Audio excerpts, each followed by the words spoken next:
Welcome on.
Double skirmish. Ooh, that's pretty cool. Welcome on in, Nightly. Give me one sec here. I'm just getting a bunch of stuff done in the background. But I'm here. I'm here. I'm caffeinated as... I guess as caffeinated as I can be. I'm ready for some freaking stuff.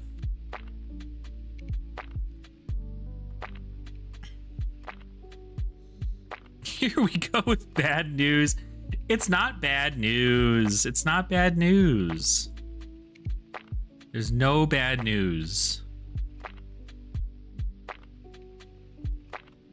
There's no bad news. Hi, everybody. How are we all?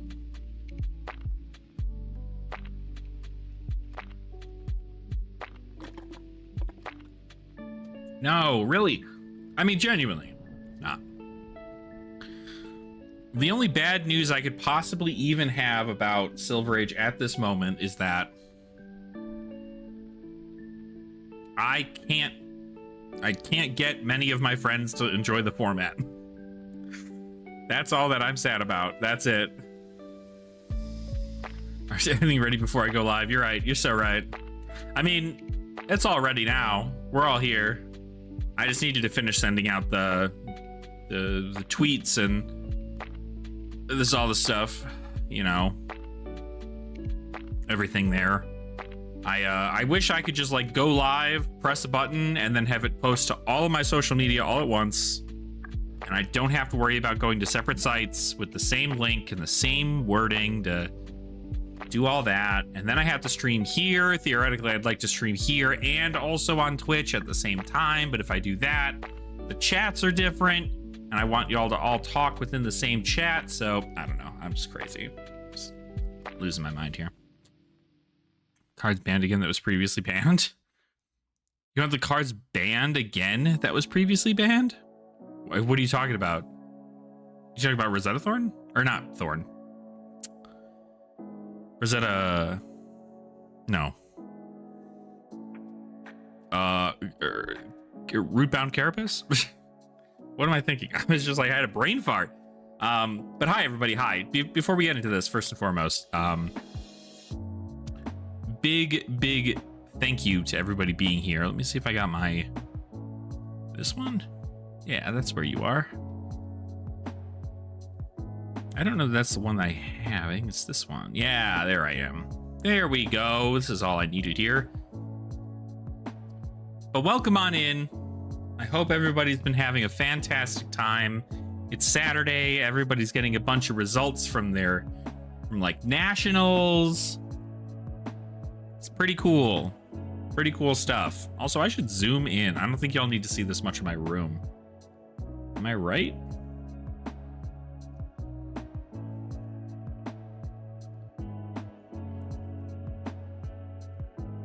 That's better. Now it's more me. I want the card band again, like burn up shock. Oh, you want a burn up shock band again? Yeah, I'm sure. I'm sure you do. And the sky is blue, and the grass is green, and water is a mystery color we probably don't actually know the thing of. Yo, what's up, single player? How you doing? Welcome on in. And hi, John. How are you? Glad to know I could provide you with a little bit of entertainment tonight. I figure it's late enough where people are at home, chilling, getting ready for their next day's worth of events, and I just spent all day at a cherry blossom festival out here in Colorado, which was very fun. But now I'm home, so now you all are stuck with me again. Wizard card that lets you opt on damage. Opt on. Oh, Arcane Spindle. Yeah, Arcane Spindle. That card's nasty. Reban those cards. It was bad enough we got to deal with them again. I think Spindle getting banned when Kano was legal was like, all right, that kind of sucks, but like it's not going to stop Kano from being good.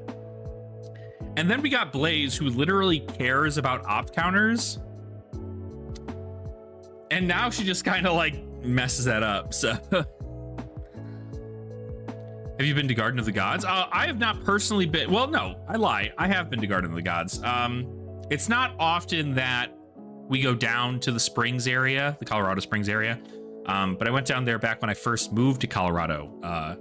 We took a drive through Garden of the Gods, a very pretty area. If you haven't seen pictures of it, go check out pictures. Very, very cool. Figured out a quick fix to import Fabry collection to finals. Oh, did you? Well, that's good. That'll be good to know. I'm sure that'll be helpful for people who keep their collections on there. So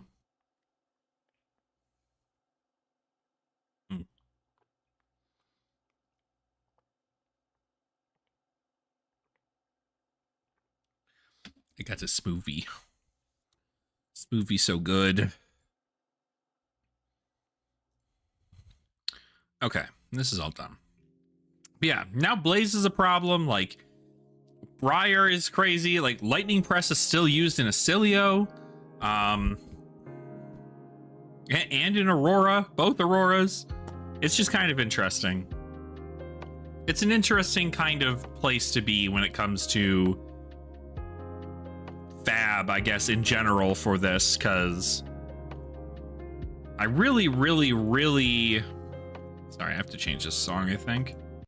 Some of these songs that are definitely DMCA free are not. I don't want to get in trouble. Or I say, well, unfortunately, I guess that's not really anything I want to promote.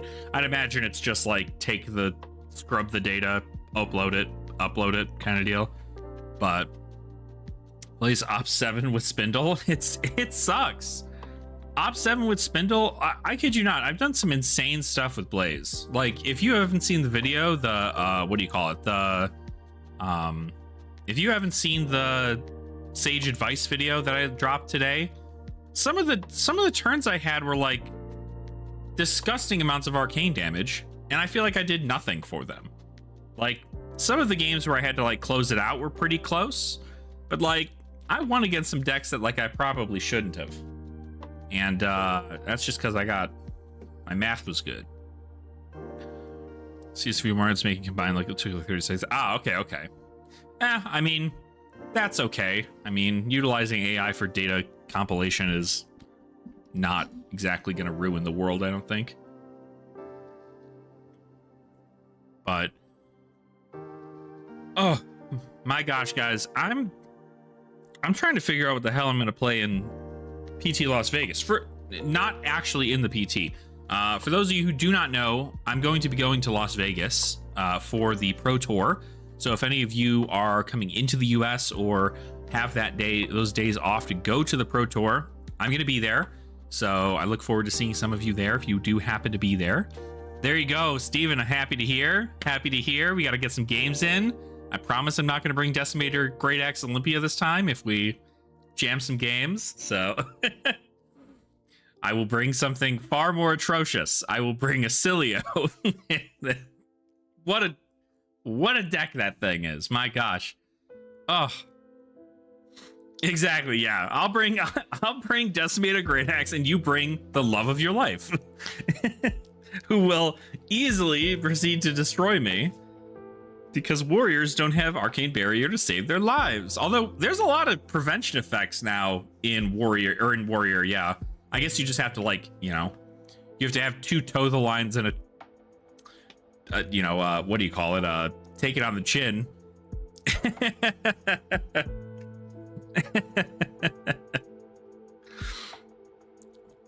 Take partial blame for all the blazes. No, I mean, listen, I'm not gonna lie. There are people who were playing Kano in Silver Age who were like, I'd much rather be playing Blaze anyway. So I think it's good that, you know, they have a home to go to that she's doing very well. Do I think she needed Aether Spindle back? That's a discussion I think all of us who create content for Silver Age can agree on. But it is the only downside is like Aether Spindle's fine when your opponent has AB5, because then it's like, okay, you're probably not going to opt. But kind of like the only thing is good. Also, after actually playing Sage, was worried about lack of Furnace being a problem in Dromai. Turns out it works pretty good. Bannermen are kind of clutch. Yeah, Bannerman's pretty cool. I think I like it better just because you get to play it. You get a token, like a Might or a Ponder, and then you get a Phoenix, and then you can just pitch Phoenix into Dragon, get your turn set up. But it's a good starter if you need another, you know, to play another Dragon maybe in your arsenal or something. But testing her before Spindle, she did. Yeah. And that's like B tier is, I guess B tier is, I'm not going to say B tier is good though, right? Because I think that there's an issue with B tier because B tier is like really bad considering the Silver Age meta. Like B tier is like out of the trenches. Maybe you catch your opponent on like something every now and again. But I'm not a Bannerman fan personally. Yeah. I mean, I don't love the card. I think it's a card that we have to run less than a card that I would like to run it. You know what I mean? So I'd much rather run something that is like another 0-cost dragon that makes an Ash when it enters or something. Like that would be cool, but can't have Dromai have too many new tools. So it should be running Bannerman or Flame Call. That's fair. I like I said, I wish it could have been better. I think playing a bit more of a block potential deck is good. The only downside is you can't really overrun your Briar opponent if you play mid-range, unless they decide to like not kill your dragons, which is usually the case. But like you kind of super die into Oldhim, and you die into like Valda. So they drove my what Guardians are doing these days. Like I feel like Valda just is unstoppable. That's the other thing. I feel like not a lot of people are playing Valda, and that's weird to me. I feel like Valda is insane. So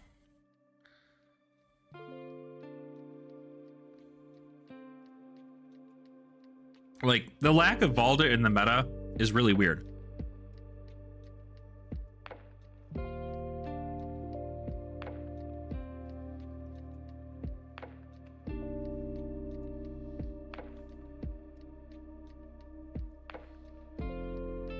Yeah, that's how I play it. I had Oasis. Well, I had Oasis in there. I don't play Oasis now, but I do still have On the Horizon in there, and I had Springboard Somersault in there for a little while, and I don't have that anymore. So, how did Armory go today? I did not go to Armory today, Braxton. I went to this festival in Denver called the Cherry Blossom Festival.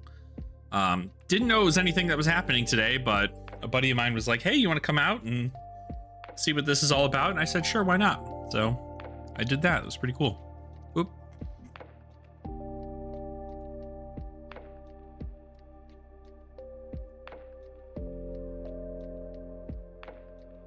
Woo! Ooh-wee!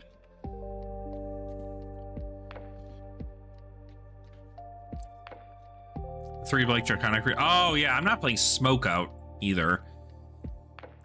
I feel like you just, like... You don't...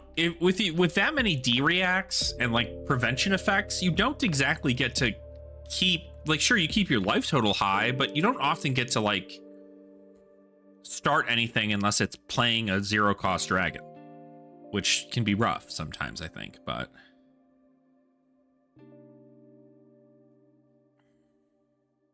Oh, yeah. Popper's in my main board, so I'm weird. You just, you know, you're changing the game, Steven. It's always the best part, right? And this is something to get more into kind of what we're talking about, right? What I used to do in Dromai is I used to play, I guess I still kind of do, I used to play Embermaw Cenopai Blue because it was a blue that blocked 3 for me to get bigger dragons out, and I could pay 2 into it to send 6, and it's a Phantasm and I get an Ash, so that's pretty good. I also play, personally, this isn't even just like, I don't think tech for like myself. Yuri! Well, come on in. Thanks for subscribing. Appreciate you. Something that's a big tech for people who have not played the Dromai Mirror is the deck that secretly teched Cadaverous Tilling, or Cadaverous Contraband, is the deck that wins the mirror. Always. Forever. Because that card kills a dragon and then puts a dragon back into the deck. It's huge. It's huge. And it gets you 2 Ash, which is pretty good. But usually if you're going to be paired into a bunch of dragons, it's good. Zero Blues and Sage Drama, yeah. I'm trying to... I mean, I still feel like I have to play Passing Mirage, but I'm playing Passing Mirage with Mage Master Boots and Time Snap Potion, so I'm kind of just hopeful that I can use that to get around my opponent's stuff. But I am I think something that's really, really important to think about with Silver Age, and it's like, this is kind of where a lot of the differences between like meta and having fun with the game are 2 different things, right? Most people will look at the meta and they'll say, I have to play these cards because these heroes are in this meta, and therefore it just pushes the damage through. You know, I need to be able to be ready for anything. And then you have the people who don't give a shit. And it's like, no, I think like I've done enough testing to where I feel like this is fine. And it's like a way to get around your opponent, because that's another thing, right? I say Cadaverous Contraband is a great way for the Dromai Mirror, but if you're doing exactly what Steven's doing here and putting a bunch of poppers in the deck, you win. Like, huge. They aren't playing 30 plus poppers, I just stack and win. True. Yeah, I mean, yeah, you just whittle them down until eventually you get them through. So there's always the win opportunity for it. Trust me, I've thought about cutting passing as well, because there is nothing worse than like sending 2 dragons and then playing a Passing Mirage and then them just going like, okay, I'm gonna get rid of these cards in my hand. I'm gonna attack the Passing Mirage. Nothing really changes, right? You lose a whole card because you played a Passing Mirage. They send a weapon at you, but then you get a turn to do stuff, right? Like, it's pretty okay. But it is about kind of making sure your deck is prepared for that kind of stuff. And if you're able to stack a deck with poppers, it's in a pretty okay spot. And it's great for the mirror. So it does happen. It does happen. Eating on 5 Brute and probably Guardian, but that's expected. Yeah. I think it's just about having fun with it, right? I think a lot of people forget that there's an insane amount of deck building that can happen within Silver Age alone. And oftentimes people will just go better number cards mean better deck. And usually that's correct. I mean, you take a look at Ira, that's a pretty correct statement to have.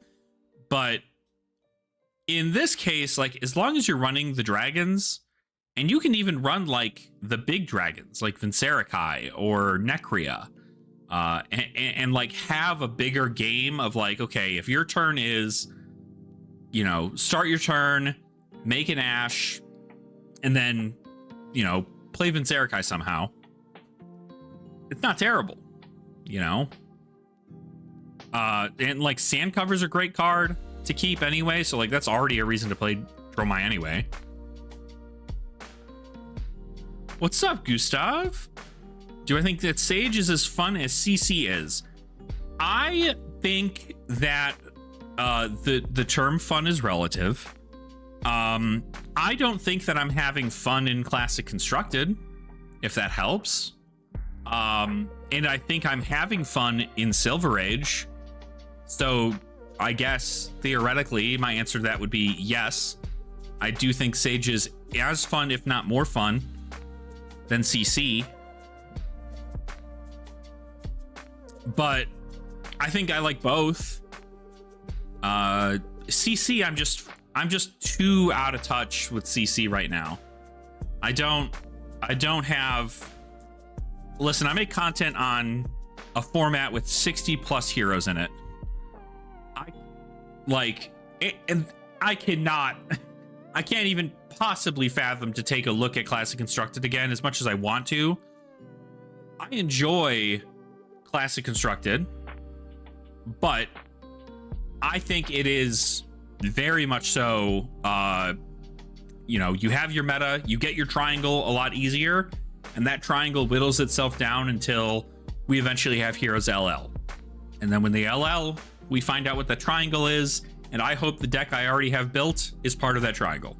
So that's about it. We're not playing CC at all until Master Pack Warrior and set 20, prepping for Skirmish. Yeah, I mean, Skirmish is a good thing. It's just a fun, casual way to play Fab, you know? What's up, Armpit?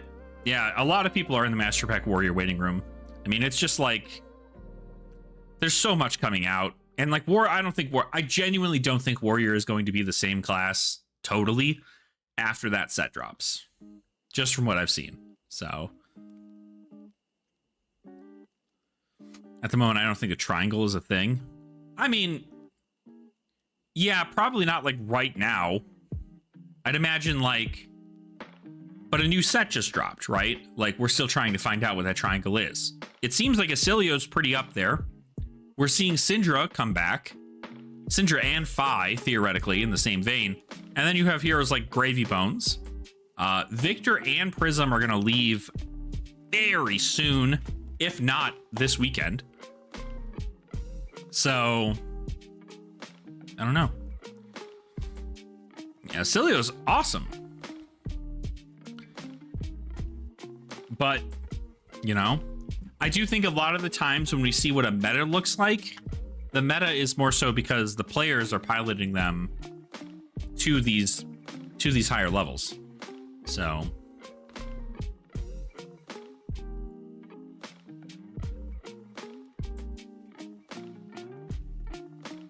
too expensive for you? Honestly, Gustav, if you can't get a Silver Age like community started locally there, just get an Armory deck and play with the Armory deck there. It's not going to be the most, you know, powerful deck version of the deck that it could ever be, but it helps you get the fundamentals of what the hero is trying to do, and sometimes having that skill is far more important than the price of your deck. There are also heroes like Rhinar, for example, who got a ton of new cards, and a lot of the cards are like $2. Like Feral Instinct, a card that literally is a 0 for 6 in like every sense of the word, sometimes a 0 for 8. Like it costs 0, comes in for 8 power. Is $2 right now. And that's a great upgrade you can put into the deck. There are a few other ones that are pretty good too. So, but it's all about kind of what you want to do, you know? I understand it sucks not having the ability to have a full deck in that sense. But if you can work on getting at least arcane barrier prevention to prevent arcane damage from your opponents, because the armory decks won't have that initially, and then upgrade them a little bit, it's a bit better. But usually you only need to pump like, I don't know, like $30 more into it, and you're usually pretty okay as far as that's concerned. Back from Assassin's Arcade, but yeah, no, I mean, Burst, it's so true. Like, assassins are now assassins, and like warriors are now doing assassin things, so it's good. The world is healing. Do I think there's ever room for macros or event cards as a way to further mix up Sage? I'd love to see something like the Smash Palace event text in the back of tokens. I don't think that we should add a level of randomness to a attempted to be competitive format. I think if you're trying to make a board game, that board game should have, you know, should have an event deck. But I don't think that if you are playing a 1v1, there should be an event deck, if that makes sense. Gustav, Fab is far more about the player than the deck. Far more about the player than the deck. It is about your skill and your time and your effort that you're putting into the deck. And sure, you might not win. A lot of locals who have a full deck will also tend to give you cards, or at least let you borrow some cards, so that your deck can be played at that higher level until you feel comfortable getting into the format, right? There's so much, so much that is like skill related to this game than it is the cards within your deck. Is that the I could hear it in your voice, my guy. I could hear it in your voice. Hi, how are you? How is everybody? Hopefully everybody's doing good. Regardless of how we're feeling about Sage. Are you having a good weekend so far? Are we big vibing? Seasonal macros for Sage would be neat. I don't know what that would be like. Like, for what reason would we be doing that? Like, I don't want Sage to become a board game. I still want Sage to have that competitive back and forth. I just need it to be far less RNG. So, like, having a deck filled with RNG in it does not sound like it's correct for me. I don't think that that's a good thing. Having a macro, maybe, but, like, some macros don't care about one player to the other, so... You're listening. Oh, okay. Well, I mean, congratulations on being able to get back in there. But I'm sure that's been busy, for sure. I don't expect that as a very quick task. So.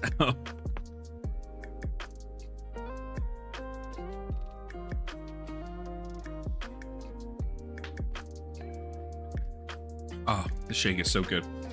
If y'all have a 7 Brew near you, go try out a, not sponsored, go and try out a Tiger's Blood Pina Colada smoothie. Gorgeous. Gorgeous.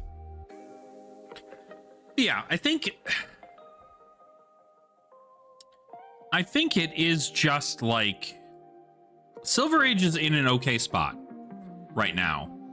I think it's in a better spot-ish, but I think a lot of people just like, we see Burn Up Shock and Lightning Press and you know, our Aether Spindle come back, but I'm gonna be so for real, it is insane how we have not seen any Chain, like, at all. Chain just does not seem to be a hero that exists right now in the meta after coming back, which means that something happened. Right? Something must have happened. There's no way that we've just like lost, that the bans must have actually been enough to ruin the deck. But Sage with 20 health format. Yeah, but like the whole concept of a macro, Narb, right? The whole concept of a macro is it's supposed to tie into the heroes that are specifically released within Limited, right? Whereas a macro, like there'd be a macro where it's like you play a macro and it's like, okay, your macro says that, you know, both heroes get a lightning flow token at the beginning of your turn, and lightning flow tokens count as spell void. Like, that's not going to help when you are playing as an assassin against a warrior, right? Like those, it doesn't matter about a lightning flow, and it doesn't matter about that. And like the macro is going to be like something that's indicative of like what the season is, right? I think those are much better as like a board game perspective. The reason being is because limited formats are effectively, in a way, a board game, right? They have a certain theme to the characters you can play. The card pool is dedicated directly to working with each of those heroes within that set. And then the macro is meant for each of you to utilize a cool little mechanic that will help you either, you know, upgrade your defenses or get you online faster to beating your opponent. So different direction, limited macro. Yeah. What I would say is like, it would probably be, if I were to consider a macro situation to come into Silver Age, it would be a macro that plays a lot like battlefields in Riftbound, right? Like you get your own special battlefield that you brought in, and that battlefield is like how you're going to, it benefits both you and your opponent, but it should benefit you as a player a bit more. If for any of those who played Riftbound, right? You know what I'm talking about. But I don't know. I'm not a game designer. I'm not a game designer, but I think what they need to do, or at least what, I don't know what I could do to get people who don't like Silver Age to like it, right? I think that's my problem, is I have people who are not they don't want to show up for Silver Age armories. They don't want to show up to even play in a showdown for more than a round. So more bands will make Silver Age better. I agree. I think next season will look a bit better. I think next season will probably have a bit more of a good layout of what we want to see. The only reason being is because Burn Up Shock and Lightning Press and Aether Spindle will all be banned. Some of the heroes will even probably be banned, but I'm curious to see how the format's gonna shape out. Because at this rate, Chain might not even be banned. Like we might not even bench Chain next season. Is how like inconsistent they are right now, I guess. Is there any way to practice Fab against AI? There is. I think if you go to, I want to say it's called Felt Table. Felt Table. Felttable.com. This is a pretty good way to go about playing against AI, Gustav. You can do that, or you can play against the practice dummy and Talishar. Another thing to do. Just play it if that's what the players want to do. I mean, yeah, I think you just play it if you want, right? I mean, like that's the thing is that we have like armories out here, and our armories, our Silver Age armories are still popping. I mean, we're still looking at like 8 people for a Silver Age armory on a Monday night, which is pretty good for what it's worth. But it's not like that everywhere. I don't know what the turnout is like for our Saturday events that we have, but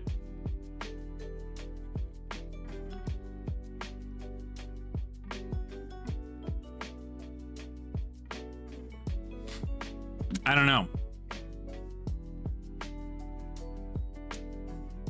Silver Age armory for the gem pack, right? But like, do you go for the gem pack and then you drop round 1 and go back home?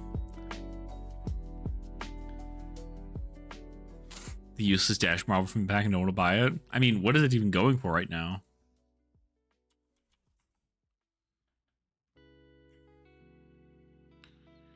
Yeah, it's just been negative sentiments for a lot of players for Silver Age. I just don't know how to make it better. Like, I wouldn't know how to make it better.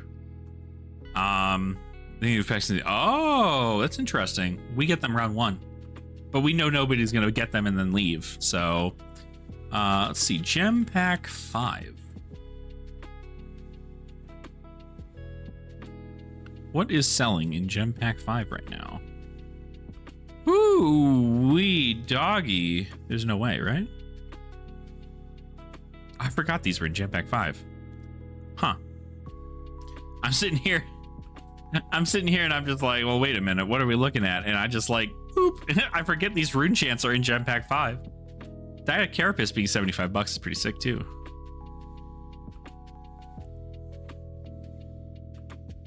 Like 80, yeah, I see it at like 90. So you could probably get them for like 60. You could probably sell it for 60.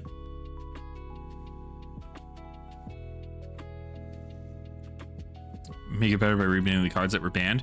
I don't even know that would do it. Like, I genuinely don't know that would do it. I don't think that banning Burn Up Shock and Lightning Press would be enough for people to be like, I want to play this format. But who knows? Maybe it is. From what it sounds like to me is that if we can get Enigma and Riptide to be 2 of the top competitive decks in the Silver Age format, it'll get our locals to want to play Silver Age. That is the rules. Those are the rules that I have to go on with.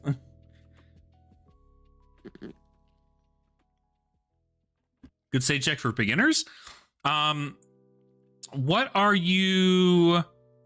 Are you trying to buy a pre-constructed deck, Gustav? Or are you trying to build your own deck?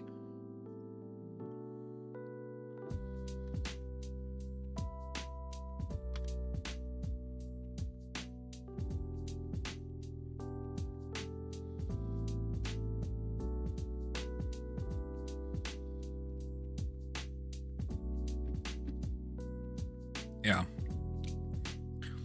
I just think there's a lot of fun things you can still do in Silver Age that people just are not doing because they're looking at the meta and they're going, well, format's stupid. Like, I can't believe in a field of all these like guardians and wizards that Dromai ended up getting 3rd place at the US Nationals Showdown. Think about building a new one? Fi is probably the Fi or Dash, I think, are probably the 2 best decks I could recommend for a new player, only because they're not insanely intricate, but you do have to learn how sequencing works. Sequencing just means you have to know what order to lay your cards down on the table, as opposed to just like play, pass, right? So I'd say Fi and Dash are probably good ones to have.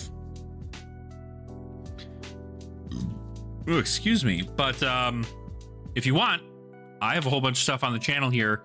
If you look up my Silver Age A to Z series, I do a breakdown of kind of like a general build for each hero within Silver Age at the moment.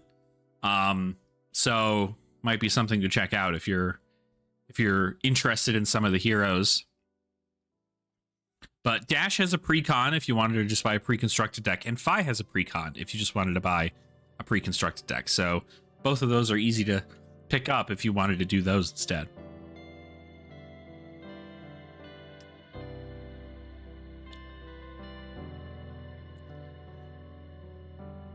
Oh, thank you, Narb. I appreciate that.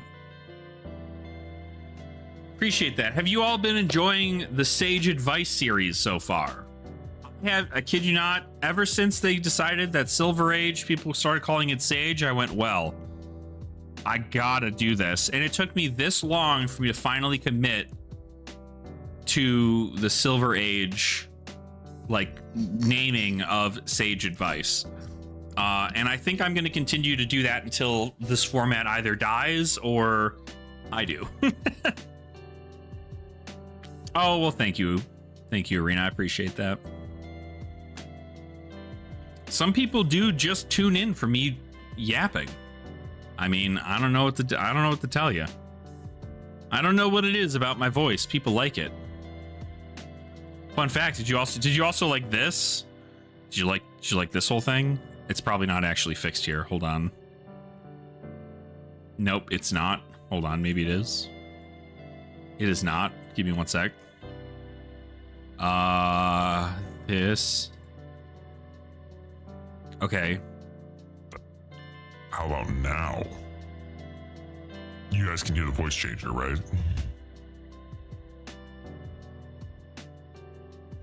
Breaking news! We have a new suspect in the world of Silver Age. I thought it was a cool, fun, silly thing. Hopefully you all thought that was also cool, fun, and silly. I hope to do more of that as time goes on. But you know, I paid money for this voice changer, so I did that far before this actually occurred. So we'll see.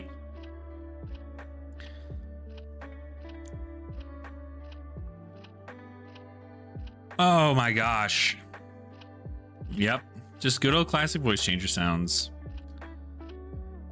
Oh my god. What do I play for nationals? Do I just play Dromai? Do I just continuously play Dromai? I feel like it's just like the good thing to do. I know how to play Dromai probably better than most of any of the other heroes there, but like Acilio seems really sick right now in Sage. Blaze is also really cool. Who the hell else?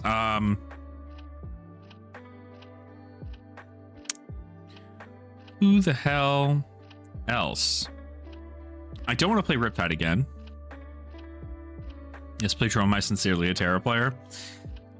All right, that's fair, I guess. I could probably still win. Especially if you're Terra. You're not doing too much.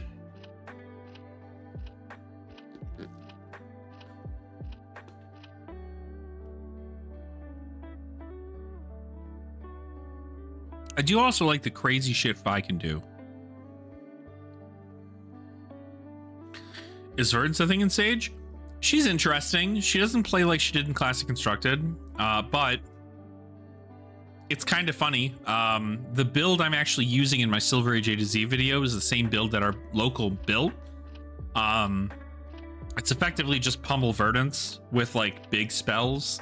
So you're always like, you know, you're going to send in a Cadaverous Tilling for 8 and your opponent's going to go, oh, okay, it's just 8, whatever, not the end of the world. And then you're going to pummel it. And they're going to go, I didn't think you were playing pummel in a wizard. And then it like the whole tempo is yours from that point forward. So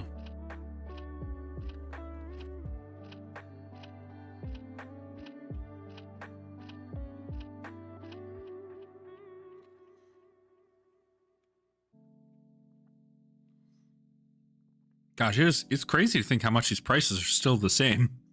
A cold foil line claw is still $24. Cold foil Stardust Spike is $58. I know why this is big, but do I ever think they'll introduce a best of 3 format? It's what I want Silver Age to be. I think they could easily make Silver Age 3-0 format and it wouldn't actually change too much. The only difference, the only thing I can think that could be a problem is that if there ever is a third game, the games are now longer than Classic Constructed games are. Because, like, what Flesh and Blood has that Silver Age, or that like most other TCGs do not, is that most of the time, nobody scoops. At least in my experience. I don't have people who are just like, I see the writing on the wall, I'm going to die, I will scoop and we'll move on to the next game. We don't have that. We have people who will fight tooth and nail through every hand until they get hit with the final blow to die, and then move on to the next one, right? So if you see 2 Guardian Mirrors going into each other, two Oldhams pair into each other, and those go until 35 minutes per round, that's already 70 minutes with 2 rounds. And if a winner has not been determined by then, it's 105 minutes for 3 rounds. It's an hour and a half. No, it's not. Yeah, it is. It's an hour and a half and like some, right? Like, that's a lot. And I don't think that that's like a good thing, only because you will eventually see that if it does ever become a best of 3.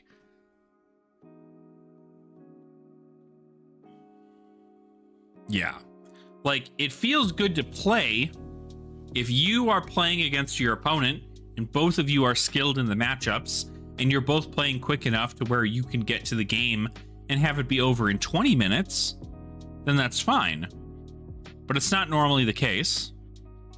So if that 20 minutes, let's say you end your first game in 20 minutes, your next game goes 35 minutes, now you're at 55, and then you have to play a third game, you're still at a higher time than a CC game, which sucks. But I also don't think that's the thing, is I also don't think that Flesh and Blood at Silver Age is like that swingy of a format to where like all games are ending in 2 turns.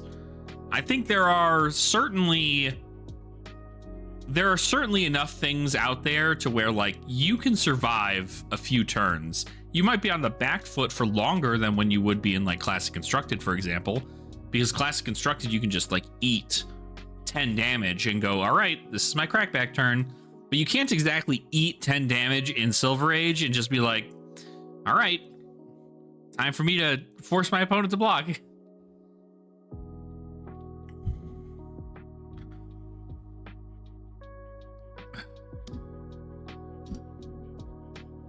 Best 2 out of 3, 45 minutes for all 3. Yeah, no, dude. No way. That's rough. I think that would be far, far, far too quick. Also, hi, Andre. How are you? Long time no see. How you been? I gotta visit y'all up in Boco at some point here. That'd be cool. Be cool to pop on by. You guys do stuff on Sundays, right? No, Saturdays. Saturdays? You do stuff at Griffin on Saturdays. Been busy? Sunday. Okay. Okay. It's doable then. It's doable. If Briar wins the roll, she gets to choose turn order for 2 games. I mean, if Briar wins the die roll, then she'll choose whether or not she wants to go first or second on that game. And then if she wins, you won't be able to play Briar on the next game. You know what I mean?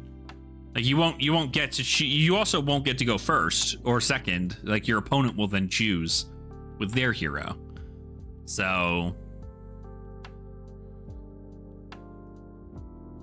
at least that's the understanding of how the format should be. But I think it's a very interesting concept because, again, I played into a decent amount of Briar at US Nationals, and I played Rhinar one day, and it was like, it was so insane because if my opponent said, "Oh, I want you to go first," I could intimidate the hell out of them and take down their life total, spend my next turn block with all my equipment, and then send lethal. Whereas then if they were like, "No, I want to go first, you go second," I go, "Cool, block with my cards in my hand, draw up, then kill you." Like Rhinar's a pretty good, Rhinar might be maybe Rhinar's the deck I play. Maybe I play Rhinar into this next meta. Because with all the blocking and the wizard stuff, like if I'm gonna play Scara Strapping, and I think it might be, maybe I just play Rhinar. I think I just gotta have fun like brutes have fun. Because brutes have a lot of fun in this game.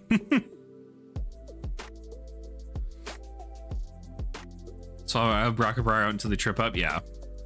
Testing Benji. Ooh, okay. Well, then I'm definitely playing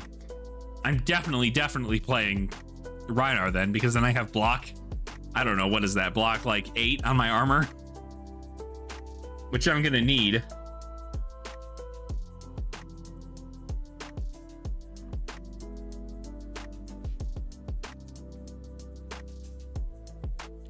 Saw a prism list that intrigued you, yeah? Did a prism list do well?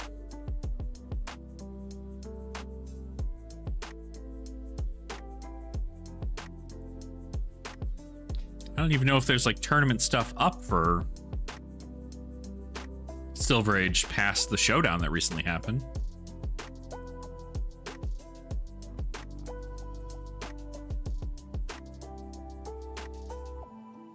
What a world's invite. Oh, really? A Prism 1? Prism. Not new Prism, because that's not a legal hero in the format. Old Prism 1?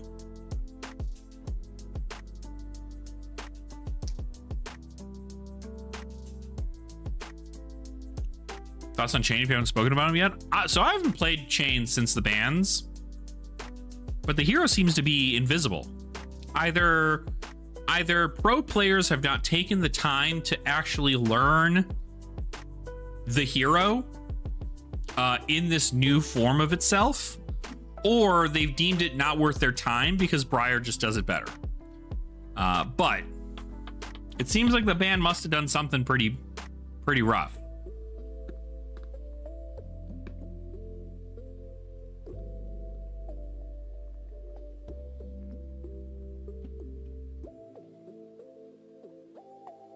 But I don't know. I feel like Chain still has a lot of untapped potential, and I'm not gonna lie. I mean, if Chain doesn't get banned out, we might see new stuff for Chain in this next set that we will then be very upset we didn't ban him during this benching.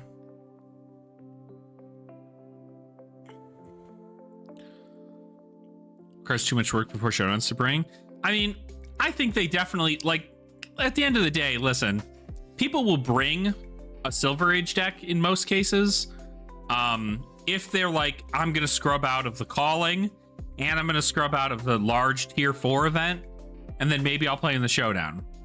But like Agroblaze, for example, I met up with him at US Nats, and I was just like, did you bring a Silver Age deck? Because he didn't do too well with Betsy. And didn't do too well in the Calling either, it seems. So I met up with him in the parking lot of the convention center, and I was just like, you going to the showdown today? He's like, hell yeah, I am. I'm like, what are you ripping? He said, well, I'm bringing Briar. And I'm like, okay, like pre-con Briar? Like, that's pretty cool. And he's like, I put 2 copies of red and yellow quick succession in there. I'm good to go. And I'm like, you're right. That is correct. That's just the best way to do it. Sorry you met Zach. No, Zach was cool. It was cool getting to meet Zach. I wish I had like more time to like actually chat with him. Based on his vlog that he did, I met him when they were waiting for their Uber to come back because one of their buddies had left their phone in the Uber. So I was like, I guess it just happened to be that we were getting out of our Uber at the same time as they were waiting for their Uber to come back. And I was like, oh, okay, well, but it was cool to meet him. I'd love to spend more time chatting with him. Again, maybe, who knows? You know what? Maybe I'll have him on for the Common Language podcast. What do we think?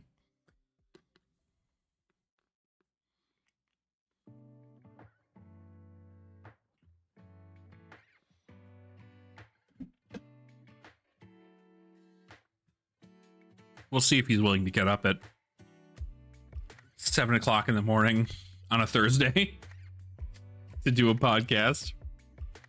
We'll probably have to record it at a different time. If I meet Zach again, I must hand him a yellow rabble. I'll keep that thing on me if I need to hand him that. I don't know the lore behind it, but yeah, I'd like to have more people pop in, like more people from the community come in and chat too. I know I have to get BIOS update on there. I don't know when his schedule think his schedule changed already in like this month or something. But I need to get BIOS update on here. I wanted to get like some other players as well, like even like Josh Lau. I'd love to hear Nathan Crawford's take on it after having Nathan get to 8th place on Briar. I saw the title. Can I play Benji? What's up, TCG Talk? Yeah, I mean, theoretically, I guess you could. I don't see what's stopping you from playing Benji. Are they good? I mean, 3 less life than most other heroes is kind of detriment, but we actually have, so Finding Pikachu here was just saying that he was doing some Benji testing for Silver Age. So I think honestly, at the end of the day, if you believe hard enough and you love that hero and you know how to play that hero better than any other person into those matchups, play it. like genuinely, something deep down, what we all need to remember that this is a game, and you should just play whatever you want to play. Whether or not you're just like, I like it, I like because it's got cheeky effects that let me go under my opponent's defenses, or it's like, yeah, I really like the aesthetic of hero A over hero B, or I like doing arcane damage over doing physical damage, so you'd rather play something like an illusionist or not an illusionist, a wizard, or even a rune blade if it's like you like to split damage. It's all about kind of what you just want to do. So silly bad things is a sickness. Well, also, I mean, in Silver Age, you can get away with a lot of stuff. Like if you draw the 4 best cards in your hand and your opponent doesn't, you can kind of just win. Like you can kind of just win the game. So like I had, oh my god, what was it? I don't think I recorded this video. I played a Blaze match into a Benji recently, and I was like so certain they were going to kill me. They sent this like 16 damage combo, and if it weren't for the fact that I had an extra point of block on my equipment, I was done for during that game. And yeah, it was pretty powerful. Low tier Silver Age is the most fun I've had in a while. Yeah, that's the other thing too, right? You get to if you lose like your first 2 rounds, you go to the bottom tables, dude, it's the Wild West. You're playing things like Lyeth. You're playing things like Tough Nut. I've seen more Tough Nut now in Silver Age than I thought I ever have, which is a very interesting thing because I'm almost curious whether or not they're doing it to anti-fatigue the Guardians, because it is a great anti-fatigue tool. It just dies to aggro, which is pretty cool. Do I have to test Tough Nut in this format again? There's no reason I have to, right? Like, there's no reason. Hold on. What did I build for Tough Nut? Oh, you know what? I built Tough Nut with a bunch of stuff that wasn't from Pen. This deck might be gas, actually. It's not my boy Reinhardt, but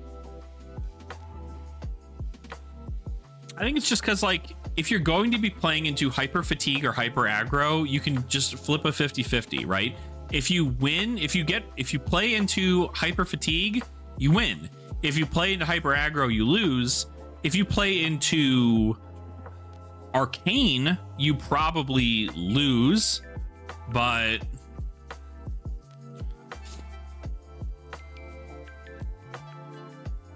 I don't know. It's just a cute, fun thing.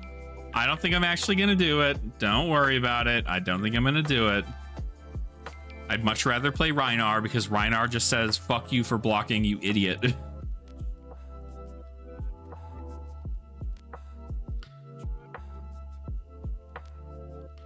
but we have so much happening too. Like, my God, we have Dorinthia, Quicksilver Prodigy, and Hala coming into Silver Age in like a month and a half, which is insane. Maybe not even a month, maybe like a month and a week. So we have 2 new warriors coming in. And then on top of it, we have Olympia's new weapon, along with all of the new stuff Warrior is going to get. I do think Warrior is going to be like the most fun thing that I'm going to play in Silver Age in like a long while. Because let me tell you, I did some testing with Bolton Raiden earlier today, because I think I've come to a deck that I want to actually build, or that I've built for Bolton now that Raiden is downshifted. Deck is pretty cool. Super dies to fatigue. Anything that has a bunch of 4 blocks in the deck, it just dies. But it's pretty cool. Like, it's a pretty sick thing. But I think that even with Quicksilver, or with a bunch of the new Warrior stuff that's going to be coming out, I'm very curious to see where we land with all this. More importantly, how do we make Decimator Olympia good again? Because that's all I want. All I want is Decimator Great Axe Olympia to be better. But that's also a fun fact. The reason why I played Riptide at US Nationals for the showdown is because the way Riptide plays right now is effectively just Decimator Great Axe Olympia, but it pings like 1 million more times than the amount of shunts I had in the deck. So pretty cool. Can I rip out Decimator Dory again? You should. You can do whatever you want, friend. I'm sure you could.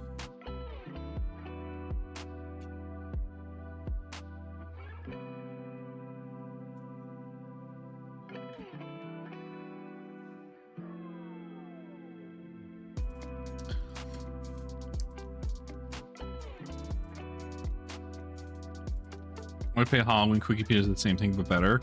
Yeah, probably. I want a new ranger so bad. I think a lot of people do. Although you get to play Azalea and Sage, that's pretty cool. And Lexi. Lexi's pretty good too.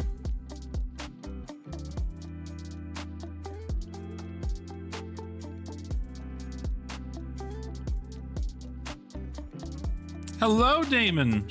How are you? Good evening from America.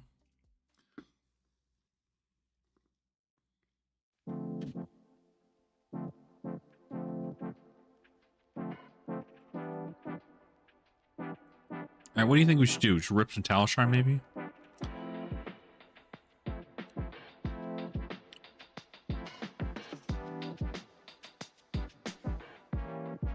See, I can't stop playing this card.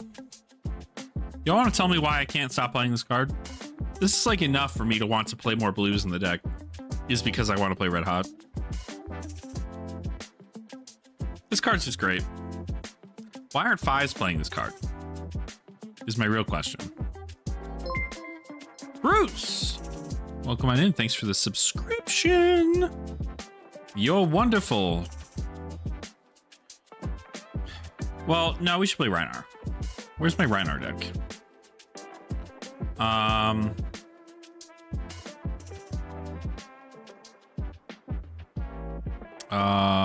It's this one. Except it's not this one, because I made changes to it. Did I keep that deck somewhere? No. I did not. Costing 2 makes it pretty awful. It's not that bad. It's the rupture effect that makes it bad. But costing 2, it shouldn't be a problem. Do you know how many blues Phis are running right now? It's like insane. It's far more blues than Dromai's running, and I'm able to get it off of Dromai. So why aren't they? Let me make changes to this.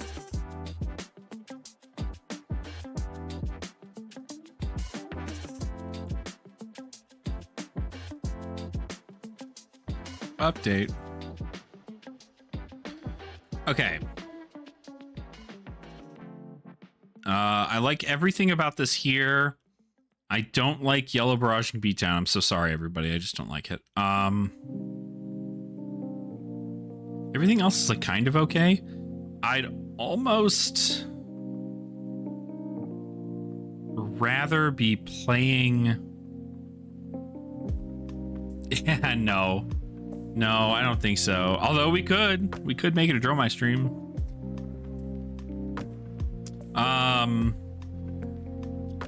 What cards would I take out to add in? What did I remove? I removed yellow. I don't know. I need yet another yellow 6. Brute 6.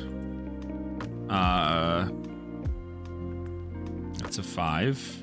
That's a 6. Blocks 3.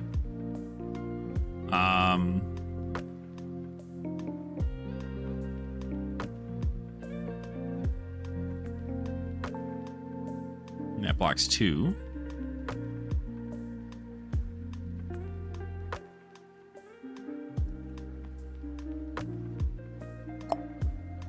There's got to be another card that blocks 6, right? You want an OTK Rhino? It's still kind of OTK. You just got to pitch deck your freaking reds here.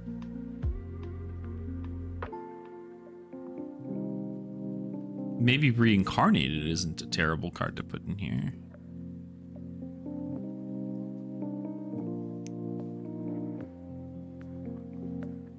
I just don't like another miss in the deck. Like, I just feel like there were too many. When I watched this deck play, I was like, there's too many fucking misses in here. I need to get rid of all these misses.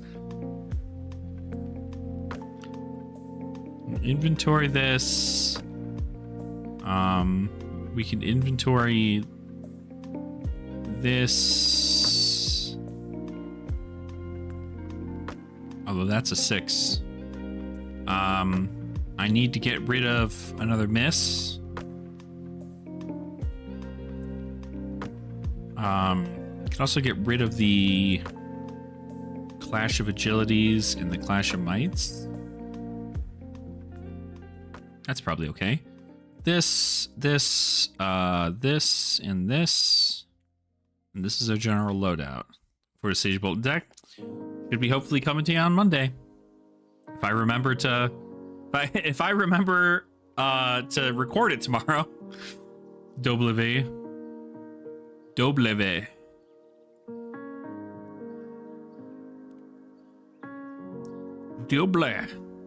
right, I think it's fine. Let's just send it, right? I'll show her. All right, nobody stream site me.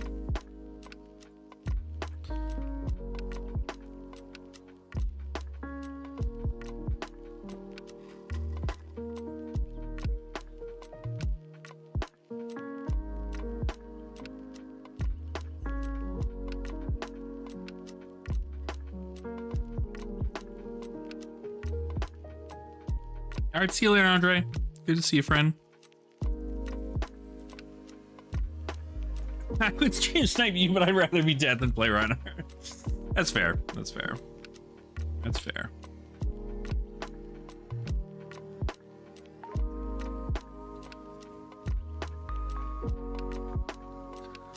No, I feel like...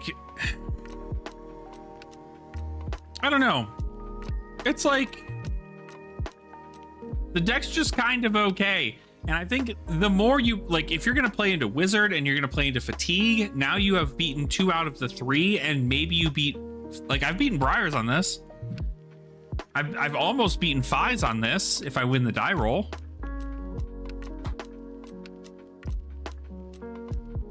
So, it can happen.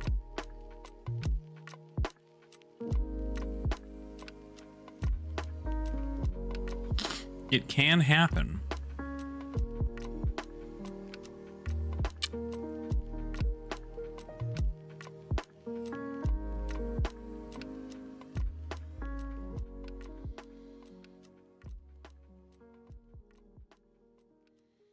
It also would be crazy to play into Dromai. Like, what a deck to beat the shit out of Dromai with. Yeah, block with all of my armor on your attacks, and then kill dragon, and kill dragon, and kill dragon, and kill dragon.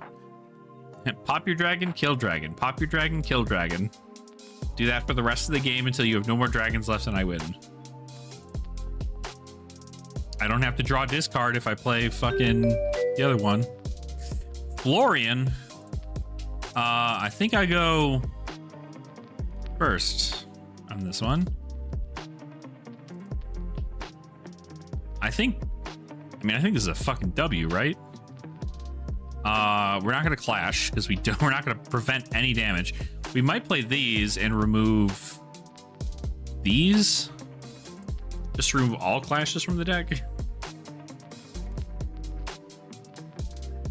Although these are hits, so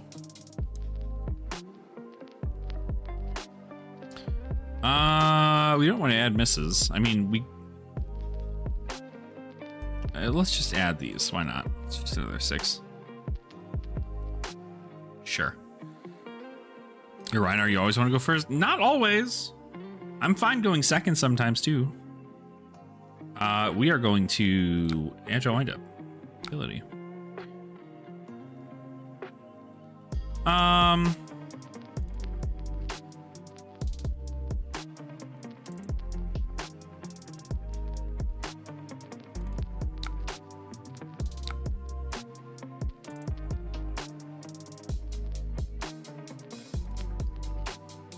Okay, so we're dealing up. I didn't bring an AB. Guess I'll fucking die. Guess I'll die. Should have brought AB. Dumb idiot. Uh-huh.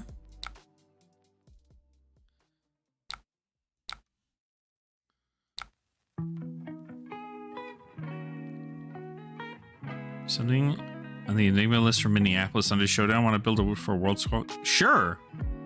What do you need from me? Thoughts on the current state of Silver Age? I think that it's like okay. I don't think there's really anything that crazy with it. I wish it could be better, but I know that it isn't all the time, so it's actually kind of fucks here. I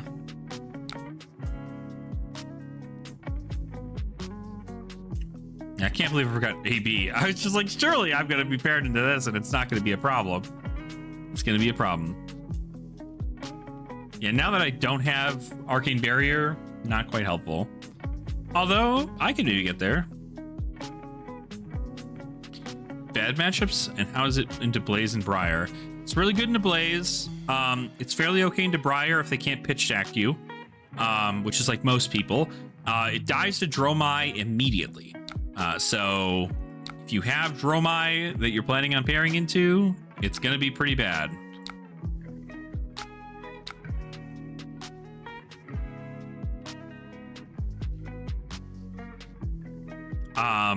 It's also not good into Vincent, I guess. Why does it die to Dromai? Because they're able to make far more allies much quicker than you are, and you have to spend resources to kill them. Whereas Dromai does not. This hand is kind of icky. Let's do Smell Fear. Double Intim. Mighty Wind Up. Ability.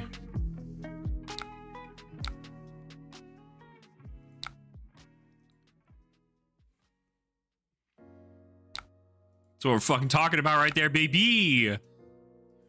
Hit him with 10.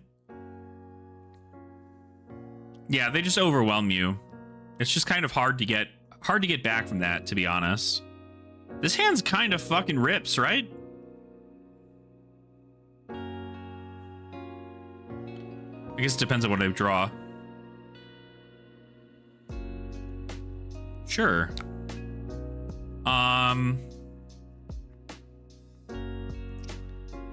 We can do this. Okay, we got the wrong card.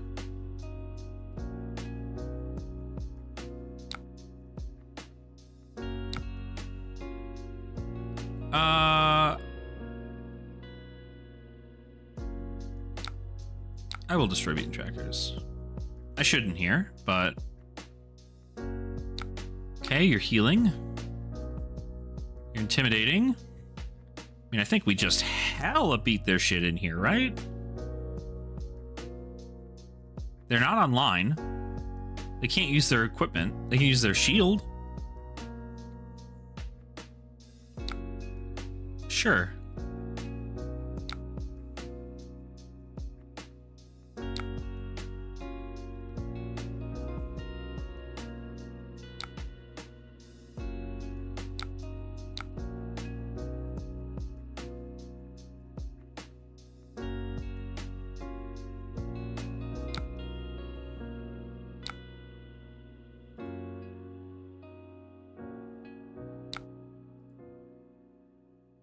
And we win.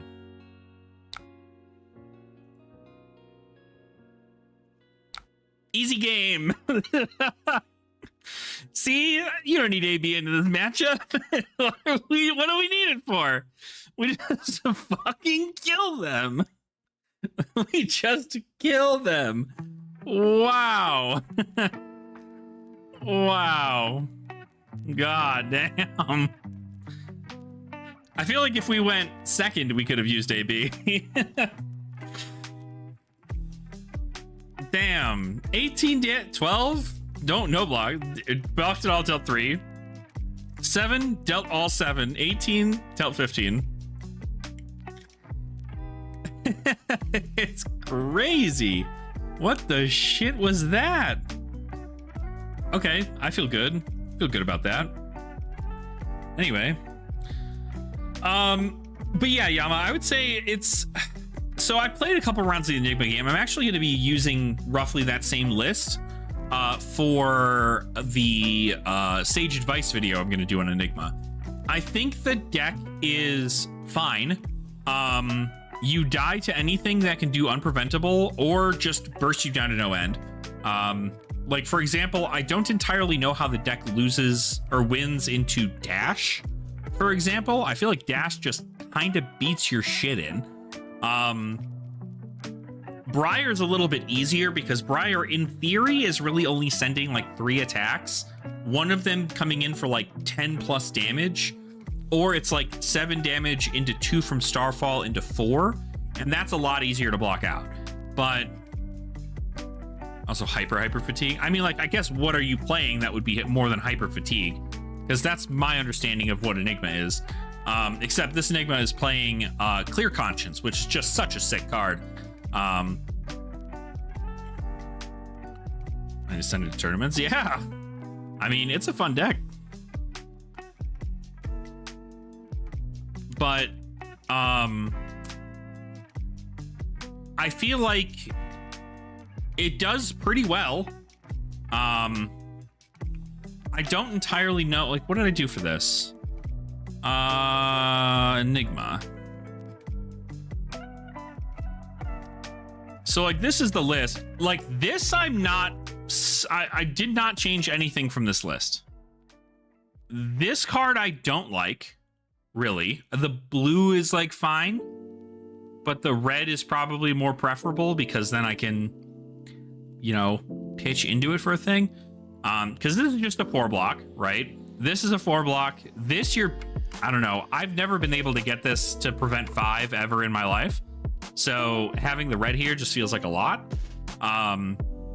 This card is just gas into Briar in general, so not the end of the world there. You need Spectral Manifestations. You need your 4 blocks. Blue Enigma is correct. These are obviously correct. I like Fluid Motion. I don't know that I like Manifest Muscle, but sometimes that's pretty good. And then this card, what are we using this for? I think this is for, I don't know, for Mechanologist. Because I genuinely, I wish I could, Yama. I wish I could. Malefic Incantation. Yeah, I guess that makes sense, right? For incantations. But it also just does it for one target. But it actually, as a matter of fact, I'm sorry, it doesn't even do that. I forgot.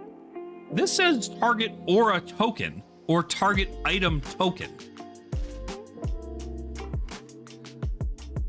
So you can't even do that for Malefic Incantation because those aren't tokens. Those are auras. So like what token are you removing counters from? Is really the question. I guess theoretically it would be like, yeah, it'd be Hyperdriver, but more specifically it would be, it wouldn't even work on Hyperdrivers because those are, that's an item that you've put in and not a token of Hyperdriver. I don't know what this card's for.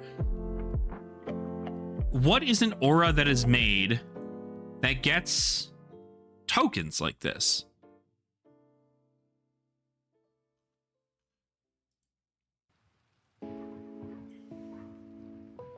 Like what?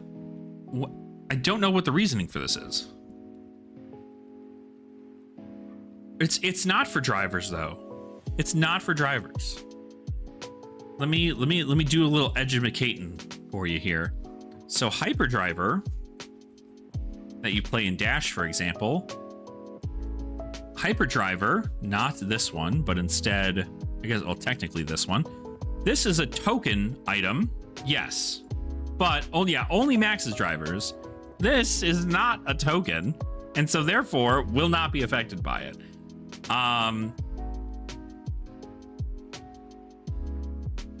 I guess it's for the mirror? I guess it's for the mirror.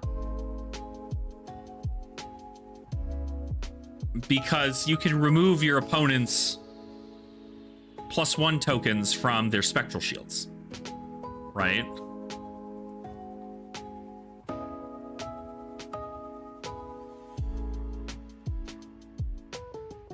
Yeah, Max does make tokens, yes, but nobody's playing Max in Silver Age. Let's be so for real. There's no reason that Enigma is teching for Max in Silver Age. I promise you. That does not make any sense. I think it is for... I think it's for the mirror.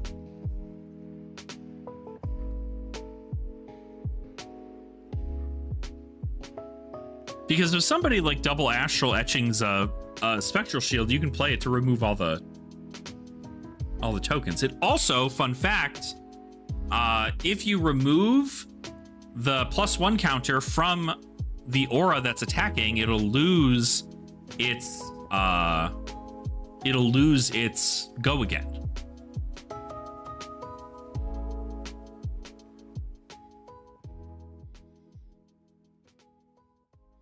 Yeah, I think it's the reason for Red Brothers. That makes sense.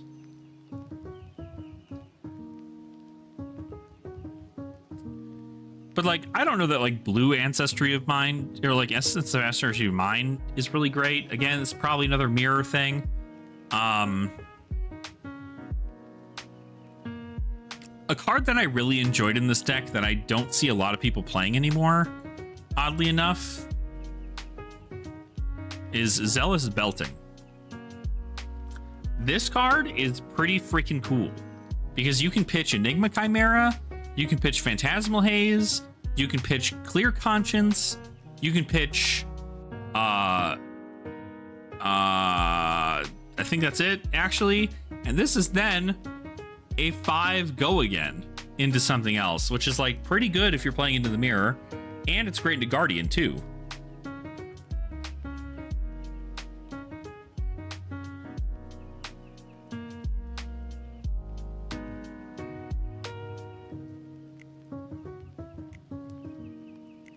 Like, Zealous Belting was cool, but nobody's playing Zealous anymore.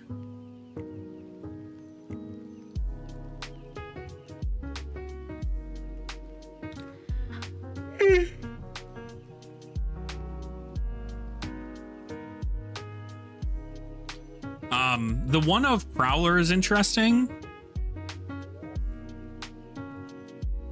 think red unmovable is correct. You have Oasis.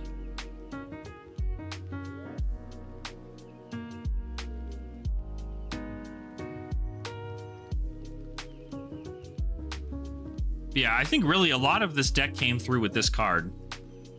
Clear Conscience is insane. Like, when I tell you this is huge, I mean the shit. Like, this always forces your opponent to give you 2 cards of some kind, right? You got to give 2 cards, and if they don't, and they even take 1 point of damage, they lose another card from their hand, and then you get a Ponder token. So if this and a blue is the only thing left in your hand, they're going to give up their whole turn to block this out, and then you might get a Ponder.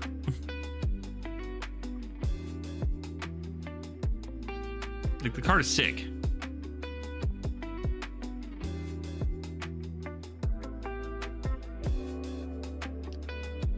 Yeah, no, I mean, Prowler's good. I almost would prefer that there's 2 Prowler and not 3, or not 1. But you know, like, I'd probably cut this Destructive Tendencies for another Prowler, because again, this is a blue that blocks 3 that you can play, right? Make a Spectral Shield, start with Spectral Prowler, send it. Your opponent says, okay, pop it. You go, okay, cool. Pass.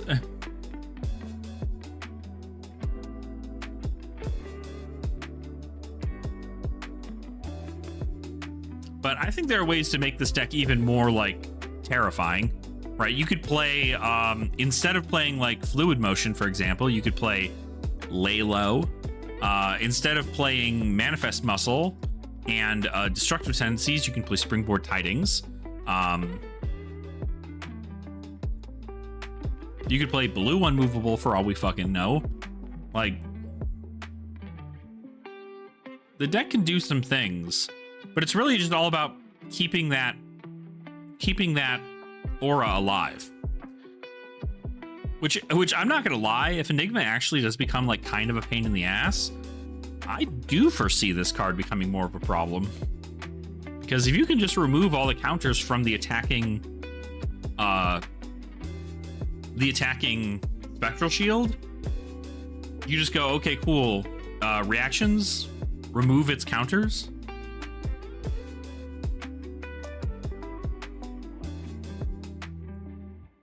When you play a deck as I'm currently 6-1 at Nationals, continue. Oh, dude, 6-1, that's huge, bud. Holy shit. Congrats. Well, you're playing at the same Nationals Simon Nielsen is, right? Am I correct? I know Ian Zhang is there, or Zhang is there with you, right?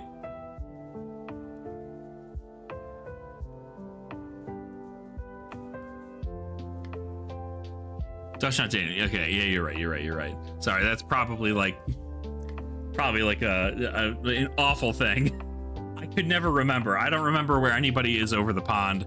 I'm always just like, yeah, you're out there somewhere.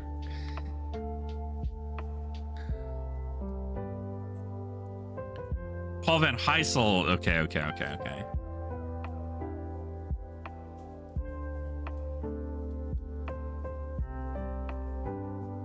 Now, do you have to do?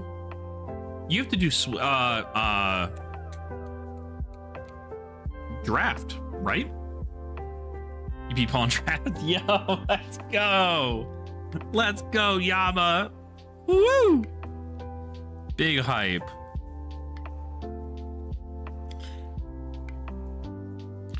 Drag Down's another card you enjoyed. Drag Down is very interesting. It's very interesting. I don't know if I love it. I see it played in like a lot of things, and I'm just like, I don't know if I want to do that again. All right, let's get another one going. Get another one going, why don't we?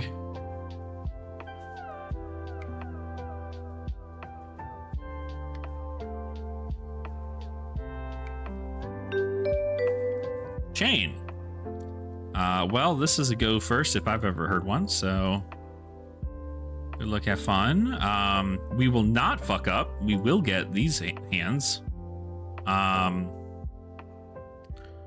I will clash with you a lot, I think. So 44, maybe we get rid of the Buckwild. And we get rid of... Oh, God. What do we get rid of?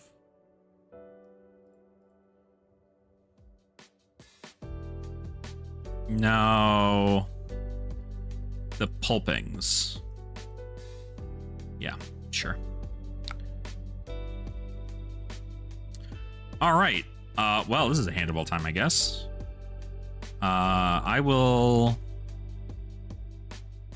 Mighty Wind Up. Ability.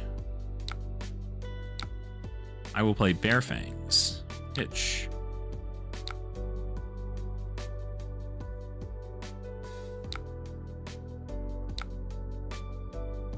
I will not get Beaten Trackers to get go again.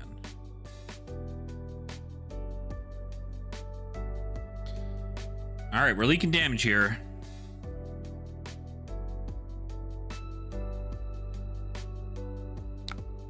Huge.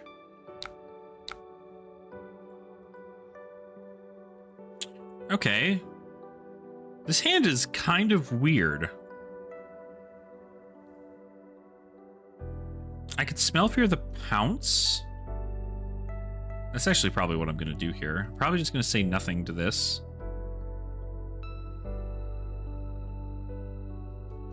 They're on. Hold on. What? Annals of Sutcliffe? Are we so fucking for real right now? Smell Fear. Oh, I can't do this.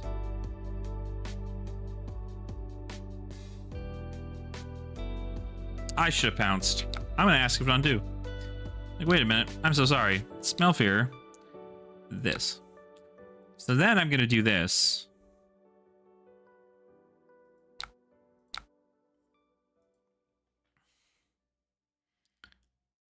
And then I might just pop my chest to send 6 here. I was like, no, I need another resource.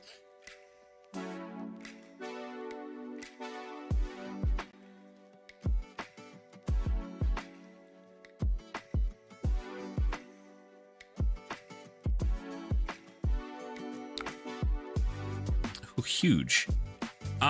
We could probably just send Meat Axe here instead.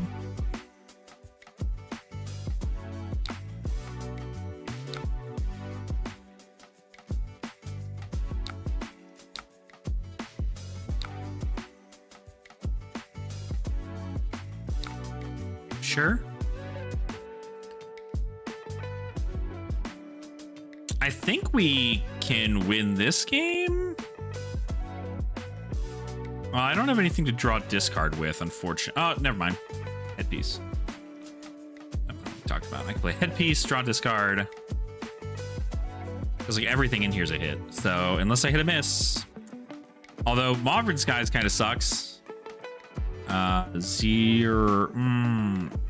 Yeah. 5. Let's just give you the pack call. Let's see what's on top. It is a 6.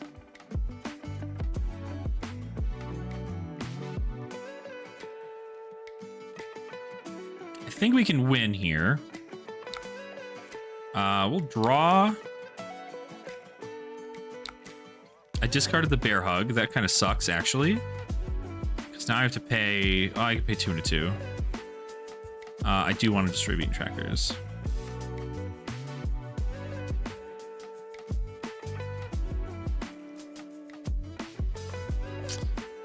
Can I send... No. Too greedy. All these cost 3, which is kind of rough. We're just going to do this.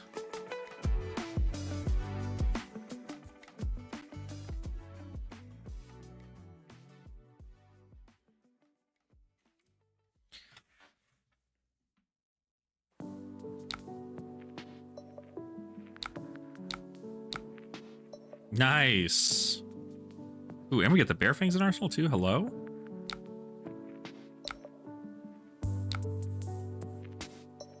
Ooh.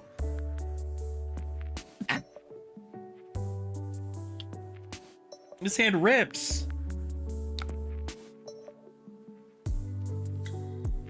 Do we not just win here? Intimidate.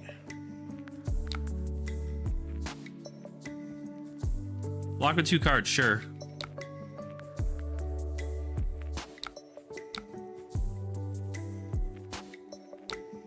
We even missed and we still got it. Huge.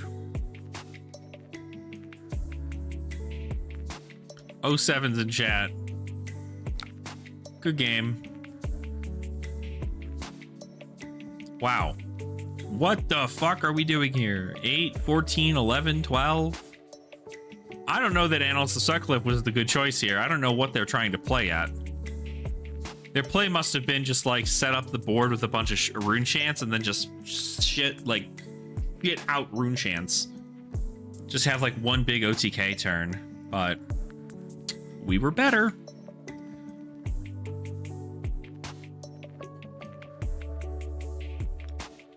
Okay, so Rhino's pretty cool. Again, I like this deck a lot. I think this is really... Oh, you know what? Did I... That's what this is. We should at least have this in here. This should be in the sideboard. I was wondering why this looked incorrect when I pulled it. This is the sideboard. Makes more sense. Okay. Cool. God. I don't know. Reiner would be fun. Reiner's another fun green guy to play. What the hell am... Okay, so any other hot takes on Silver Age? Are we feeling okay about the format? I mean, do people feel... I guess that's the real thing, right? Something I wanted to like... Now that we've kind of gotten our sillies out, right? Do we feel as a community that Silver Age is still like fun and affordable and is still a great way to onboard new players? Because I think it is. But I think a lot of people seem to not like it. So, do not like the format. Why do you not like the format, Yama? What is it about the format that you do not like?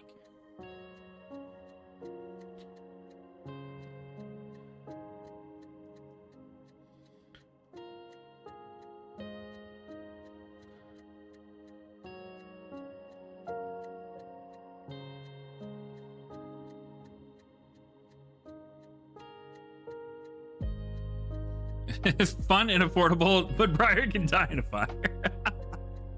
I think that Briar is certainly due to hit a banhammer next season for sure. Still positive, but I'm ready for LS to stop balancing around precons. Yes, that's the other thing, right? Precon balancing is not going to be a thing come the next set of Silver Age stuff. So they seem to be, they've already learned the error of their ways. They're not going to be balanced anything around precons. The next things that we're getting for Usurp the Shadow Throne is not going to be precon decks that are going to be like specific to these heroes and giving them new tools and everything. I think it might just be the heroes that are within the set and not viable for bans. This is affordable, but the way the format's treated disappoint me. Unbanning clear problem cards because of starter product, which is too much of the competitive crowd with the format. I agree. I, for one, and let me see a raise of hands. Everybody type 1 in chat if you agree with me here. Do you feel that Silver Age should be a tier 4 competitive event?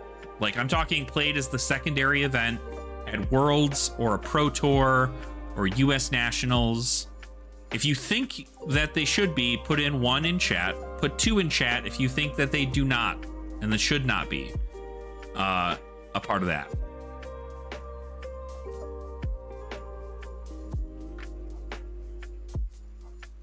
So 1's in chat if you think that it should be a part of the tier 4 sub format.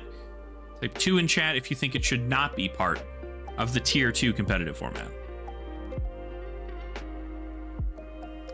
The format dies just like UPF. I don't think it dies. From a tier 4 perspective, Salsa, I mean, like, it's fine to have a showdown, Like, that's fine. Having a battleground, having skirmishes, I think that's fine. But having it be something that professional players should put their heart and soul into learning the format for right now, do you think that that is feasible? Because I'll let you know my opinion. I think it should not be a tier 2 format because it's an undiscovered format still. And I mean that. Nothing about this format is solved. Nothing about what we have here. Everything that is in here is ever changing. And it changes so much more dramatically than Classic Constructed does, right? When Mastery Pack Warrior comes out, it's not like you're going to see Kasai and Dorinthia and Fang and Olympia and I don't know, name another warrior, Hala, all just like bump up to the top tables immediately and then nobody able to stop them. I feel like that anytime that Silver Age gets support or like a card to shift the meta gets unbanned, we see some heinous shit happen. And it's really, really bad. Like, I think it should be an onboarding format. I think it should be something that is celebrated at a armory level. I think skirmishes are awesome. And I think even if it got to the point where you were able to get in with like a Pro Quest or a Road to Nationals and play that as competitive to get yourself in there, that's chill. But preparing for an event, playing that format, and then like getting to the top tables, the issue I have currently is there are far too many 0% matchups in the format. Right? And this is going to change over time as we see heroes get benched and stay benched for multiple seasons. But what we do know is that currently there's a lot of 0% matchups. If you are on a tear in your CC, like an absolute tear in CC, you're winning your 70-30s, you're winning your 80-20s, you're winning your 60-40s. And you're like, okay, like I fought my way to get to the top here. You get into Silver Age, you play Oldham, your opponent plays a Florian. Immediate loss. Like, not even a little bit. I mean, like, quite literally an immediate loss. Because you, unless that Florian is not on chance stack, which I don't know why they would be, but that Florian will beat the pants off of the Oldham every single day, 110%. There's no way around it. There will never, ever be a world in which that Oldham beats the Florian. So when that is the case, we don't, you know, it's bad PR for the format entirely. So yeah, Master Pack Warrior is going to do a lot for those heroes, I bet y'all. Yo, what's up, Ty? Nationals was good. I had a lot of fun. Did a whole vlog on the channel about it. It was just like, it was a vibe. I had a lot of fun. I look forward. I'm going to be going to Pro Tour Las Vegas as well. So you're gonna catch me there. Be going there next month. Oh, that'll be good.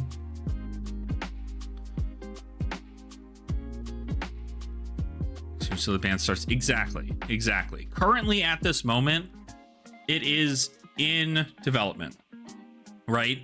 I think they did personally. For those of you who don't remember, Silver Age was initially called a format Project Blue. Project Blue was brought to the players as a form of testing in like a confined environment in which it had an alpha testing and a beta testing. The alpha testing was to only happen locally in New Zealand, and then if it went well and they wanted to push it for the next, you know, the next future set, or then, you know, to pass it forward to actually make it happen, they would bring it to beta, in which beta they would allow it to be played in all areas as like a beta test of the format to get people more comfortable with it and determine how they can best play it, right? What the meta is going to look like, who's going to break what, are certain things egregious, are they not, and they can help determine a ban list from there. What happened is the alpha happened, then they shut down all the servers for the Discord so that people could talk about this alpha thing. It never went into beta at all. And then next thing we know, it was announced that Silver Age was a thing. Like immediately. I can't even remember where we're at. Was that like Super Slam? No. Was it Super Slam? I think it was. Like the Super Slam World Premiere or something. Maybe a little bit earlier than that. I think it was maybe at Worlds. Silver Age became this thing, right? This big thing. And they were like, all right, here's the deal. Pushing it to everybody. People can play the format wherever they want. They can start doing armories with it if they wanted to. They can do this whole thing. But it doesn't sound like it ever actually went into beta. Because they didn't call this a beta. They didn't call it a beta. They just said, we're releasing it. It's now not going to be Project Blue. It's now going to be called Silver Age. And I feel like even with that being the case, right now where we are not where that format is going to be 4 years from now. 4 years from now, that format is going to be completely different than what we see it as right now. And I genuinely think that that is going to be a very interesting format with a lot more decision points, a lot more deck building decisions, and a lot less of these very big spiky turns. But I think right now we just have to wait for that. So I understand a lot of people are going to complain about it. I'm not happy with some of the decisions.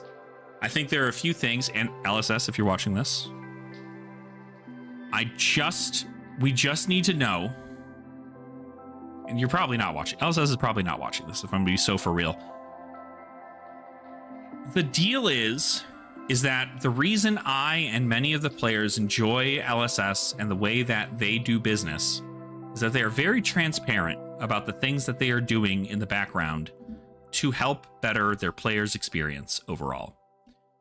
There should be no reason that every single time we hear about player voting, something new comes up that was not told to us initially when player voting was announced. There is no reason that this should be the case. And so that is bad. But it is not, but so that's something that I would hope is changed. It also says, it's not a great new player experience, though, is the issue. So, Salsa, I'm going to be so for real. I think that the argument that Briar being as powerful as she is right now is not a good new player experience is not an adequate argument. Because that same player can just play Briar as well and feel like they are the most powerful hero in the entirety of the format. But when that player then gets paired into an Oldhim, like, we have to believe when we talk about new players that these new players are brand new, right? Brand new. Maybe they've played a TCG in the past, but they're pretty new to Flesh and Blood. They don't know the resource system. They're not sure on the sequencing, the play patterns, the different hero styles. They're not sure on that stuff, right? And if they're not sure on it, they're going to be new in so many other avenues than just, they don't have the experience, so they die into Briar. They're not even going to know who Briar is at all. They're not going to have an inkling of what Briar is, what the meta looks like, what cards are banned where and why. They're not going to have an inkling of an idea. Right, we have a new player who brought a Viserai Precon deck, and it wasn't until the middle of round 2 did we have to announce to him that Reaping Blade is banned. Like, he didn't know. He didn't know. He hadn't been playing. He did not know. And you know what we said? We don't care. You can keep playing with Reaping Blade the rest of the night, but like just know it's banned. So give on the casual experience went all in on competitive. It started with forging the lore aspects of throwing the stage as a casual onboarding format. I mean, that's a whole different argument, I think, Ty. I think that personally, what's happening with what do you call it? Usurp the Shadow Throne seems pretty PvE oriented, but I can say that every single set. That's true, Eric. It is the only reason why you lost. If that weapon did not have, if you did not have the resources to swing that weapon, you'd have been alive, but you weren't. Silly. But but I know that you're not upset about Silver Age because somebody played a banned weapon. That's the difference, you know?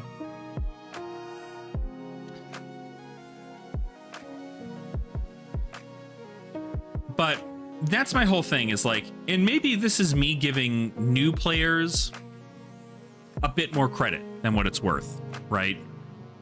I always expect I expect, as somebody who is not even a teacher, as somebody who just teaches people things, right? Oftentimes I am the one with all the knowledge up here, and I'm the one who are teaching other people things. That's why so much of my channel is based around teaching people about piloting the hero, what things they can and can't do, combo plans, the whole thing for these Silver Age heroes. It's the reason I made the Silver Age A to Z series, is because of this. When I am talking about a new player, I'm talking about somebody who is brand spanking new into the game. And you're not going to find that brand spanking new player at a showdown. You're not. You're going to find that brand spanking new player at the armory. And if your armories, if your Silver Age armories are literally, if your Silver Age armories are 17 Briar and one new player who doesn't know what Briar does, that's toxic. And somebody's got to change, okay? As somebody whose total fab experience in armories, three armories. Oh, well, welcome on in, Phoenix. Yeah, I mean, hey, if you have questions, let me know. Always happy to help. Techlo have been killing the sabers. I do my darndest. Salsa. I've been now crowned at some point amongst my peers here locally and amongst other content creators as the Silver Age guy. Tyrandor, thank you for subscribing to the channel. Appreciate you. Big love. But that's kind of my concept, right? I don't think that a new player is going to grasp all of this all at once, right? So what we should be doing from an armory perspective is welcoming these people in and having them play against these decks, right? Because we also shouldn't be hiding them, right? We shouldn't be like, yeah, nobody play Briar because we don't want a new player who comes in that night to possibly play against a Briar and win, or and lose, I should say. But let's be so for real. If one person brings Briar out of 8 people and that new player then just plays you, and that new person plays the Briar player, that sucks. But like, odds are they're going to get paired to any of the other people, and then they're probably going to lose their first game. And if they do, they're never going to see the Briar player anyway, because they're going to be at the top tables, unless the Briar player is bad. So, why not crown you though? I remember when you're also the sole person pushing commenter. Oh, thanks, Salsa. I appreciate you. I do my darndest. I want to make sure the community is seen and heard and felt. So, should I take that back to? Yeah, Dice Commando's also been pushing commenter. Me and Dice Commando have been pushing a lot of the budget stuff for a long while. I know he's been doing it far longer than I have, but I'm definitely doing it because I don't want to spend thousands upon thousands of dollars on the game in order for me to play it. Is that a Jumbo Briar? It is. You can see it here. Big Briar. That's her. And see, I even have this and I'm telling people to not play Briar. Like, that's just how it is, you know? There we go. Yeah, now we get it. But yeah, so I think from the concept of when we think about those new players, we just have to understand that it's not at all going to be like what people say when they're like, oh, this ruins the new player experience if the format is so swingy like this. And I'm like, honestly, if a Yu-Gi-Oh player came into Flesh and Blood and tried to play this, they probably would feel pretty okay. They'd probably be like, oh, cool. This is kind of like what I knew back then, except I can live a few more turns instead of getting OTK'd on one turn. Really, the people who I see have the most visceral issue with Silver Age are the players who have been playing Flesh and Blood for a long time and have been playing Silver Age or been playing Classic Constructed for a long time. Those people tend to not like Silver Age. The reason being is because there's a lot less time, right? 40 life compared to 20 life. There's a lot less time in between turns for you to make that tempo swing comeback. And oftentimes you don't even get the tempo back unless your opponent whiffs a poor hand, which can happen. You also don't have access to incredibly powerful like counter cards to your opponent's hero in, you know, things like Majestics or Legendaries, things to keep you alive for that longer that help with that core concept of the hero. But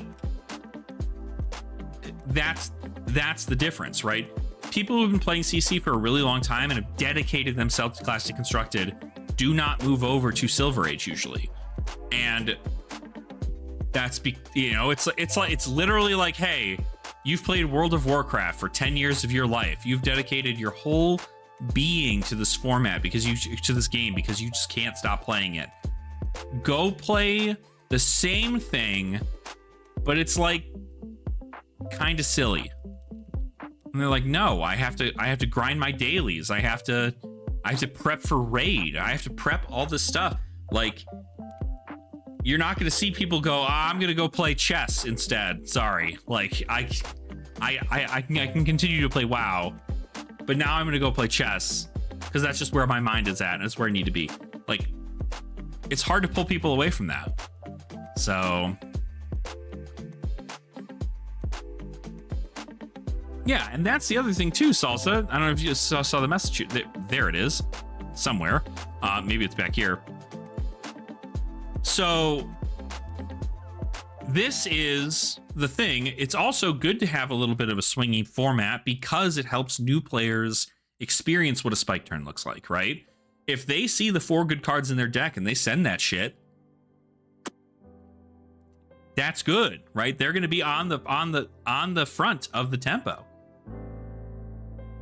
I remember Blitz player made the switch to Commoner because of the crazy power creep. I haven't made the move to Silver Age mainly because of time. Well, yeah, I mean, you're busy. You own a business. I don't expect people who own businesses to have a lot of time to actually play the game. So it happens. Such a good comparison with how much they complain about the game they play. Yes. It happens all the time. I've been around the block enough for that, but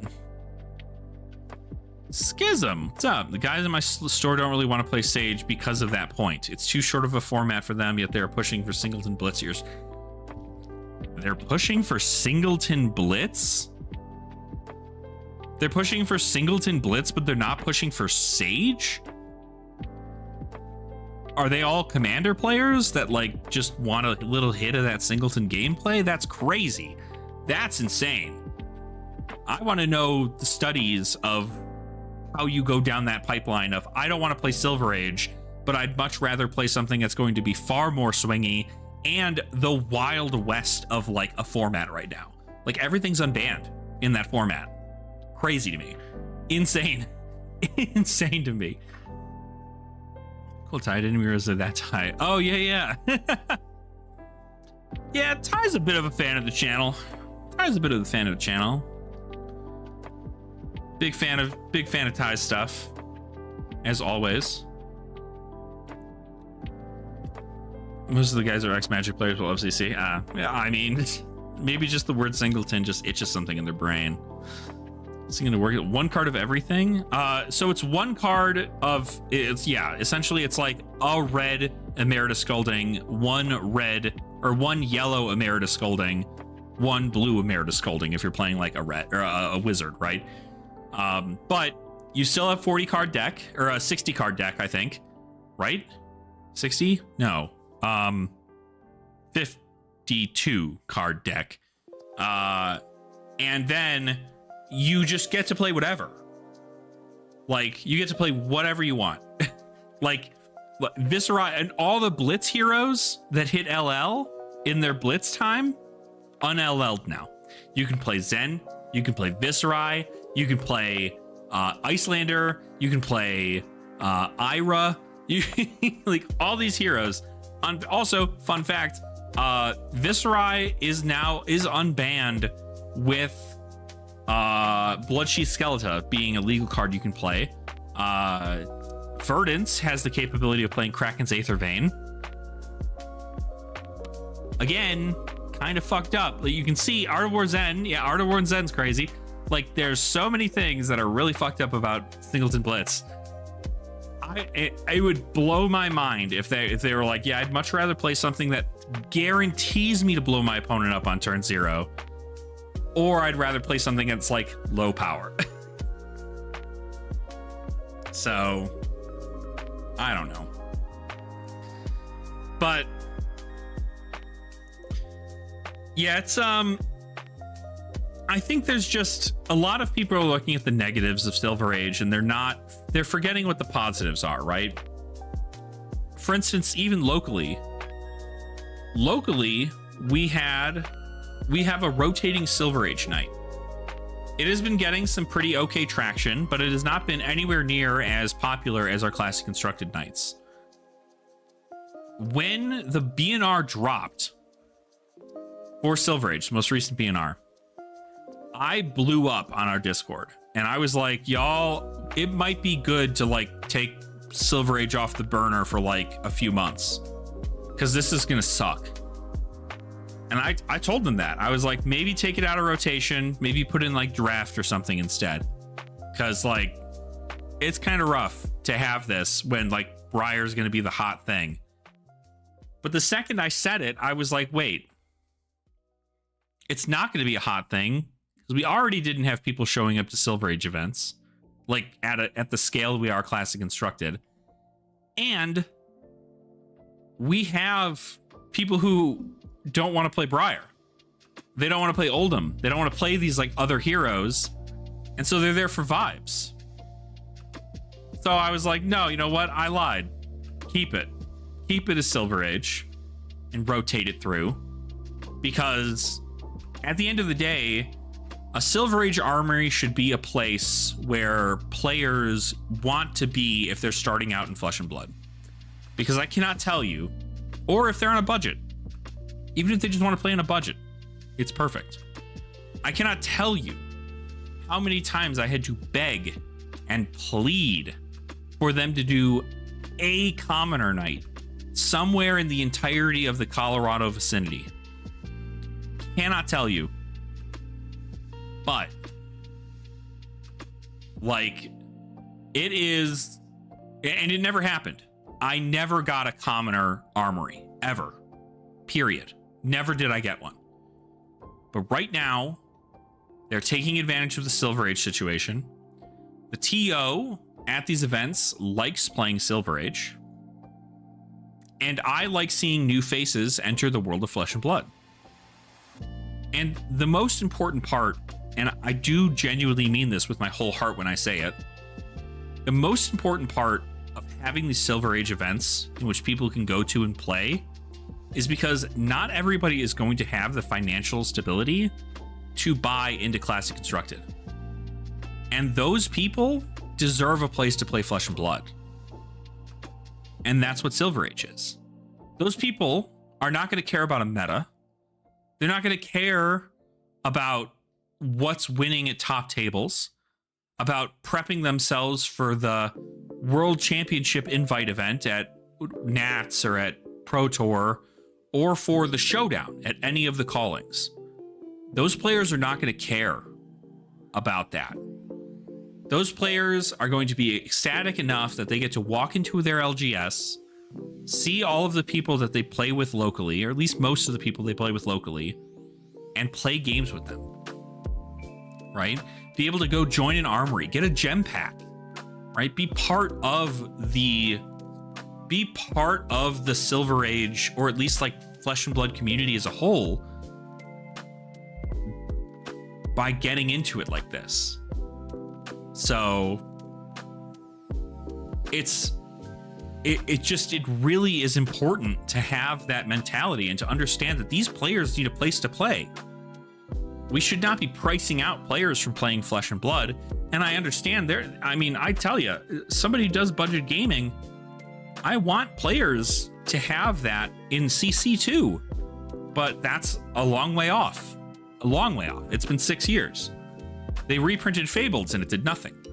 So even if we can't afford it, I'm not jumping to get my playsets of CNC and Shelter till we've been playing for a minute. Exactly, right? It takes a long while for somebody to like want to actually commit themselves to playing a TCG forever, right? It is the same deal with MMOs, right? I cannot tell you, again, another MMO analogy. I cannot tell you how many times I've started playing an MMO and I've gone, yeah, this is pretty fun. And then within maybe 2 months, I've dropped it. Like, completely dropped it. And I went back to the MMO that I knew I loved, that I gave up to attempt to try and go play something else. This happens. Like, it happens all the time. It's going to happen with TCGs also, especially with Flesh and Blood. It's a nearly unknown IP in the world of trading card games, because there's not like manga for it, there's not anime for it, there's not a television show for it, there's the lore gets changed around every like second set, and they can't keep that steady for some reason. But it is like, it's just important to keep in mind that players are not going to come in here, spend $1,000 and dip. They're not going to do that. And frankly, I don't want them to. I think anybody with any kind of sense, any kind of financial sense, would go, I'm looking to pick up a hobby, but I don't want to drop $1,000 into the hobby right now. I'd much rather just like play as a budget player. And that's what Silver Age, that's what Commoner, that's what all of these formats have been meant to do, is to play at a budget level and, you know, have a chance at winning, right? If the concept is that a new player is going to have a bad experience because they're going to get paired into Briar and die, let me tell you, my first experience into Classic Constructed was me going to an armory and going 0-4 and getting my shit kicked in by a bunch of heroes I didn't know anything about. I wasn't playing on Talishar. My deck was legal, but it wasn't good. It didn't have any legendaries. I didn't have CNCs. I didn't have any of this stuff. And guess what? I'm still here, gang. It's been 3 years, almost 4 years. And that exact thing that people are worried about for new player experiences happened to me. And I'm here now. So I think it's pretty good. Like, exactly. It's been well over 1K into Assassin card pool alone. I've got Levi and Reinhardt too. Yeah, you're ready. You're in it. I feel that. You're in it. Much rather have budget casual players than that consistently show up than having people dump money and disappear after a month. I agree. I think it makes far more sense for somebody to go, I'm going to spend $20, get a deck, play it at my locals. If I don't really like it, I'll go get another deck for $20 and we'll see how that plays out. But like, it is truly like, it just, they're not going to feel upset about going through all these losses because A, they're new to the game, and B, they have no concept of what a meta is in this, and they're just trying to learn the game. And let me tell you, another big up to the Flesh and Blood community, because my first experience in CC was not me losing my games and my opponent going, yeah, you probably need to like read a bit more before you actually do anything in your deck, you dumb, stupid idiot. Every single person I played into, that first armory, it's still like this in the back of my head. I remember it every single day. That first armory, every single opponent I spoke with gave me the tips and the tools on how to beat them with my deck. The cards I might need, the general play style, how certain things worked, how arcane worked, how physical worked, how you can block with your equipment in certain ways. Like, that does not happen in many other TCGs. So that solidifies that everybody wants new players to feel welcomed in the Flesh and Blood space. And that's what I hope is happening at Silver Age events too. Is just that you're playing against a wide variety of heroes. If your opponent brings a banned card, you can just be like, hey, heads up, we don't care that you play with it tonight, but like, if you do play with it, if you plan to come back right after this, I suggest picking up this card instead, right? Which is just a replacement. So it's like, I don't know, it's just great. It's great. I can continue talking about Silver Age forever. I mean, genuinely. It is... Hold on.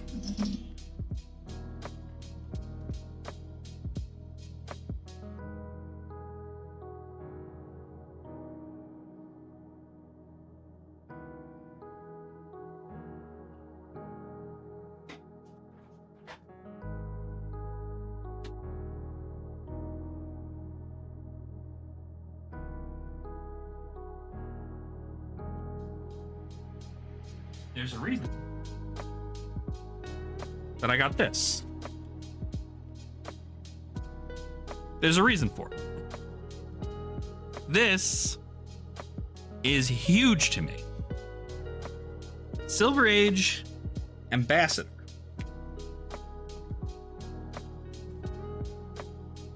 And I'll continue to be one. I'll talk about when the format's bad. I'll talk about when the format's good.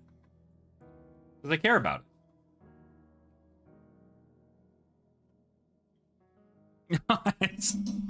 It's a huge achievement, Yama. You know what I meant. A huge achievement. I'm probably going to get this framed tomorrow. I realize I have not done this yet, and I need to do it because I want it to go right there. I want to put it up.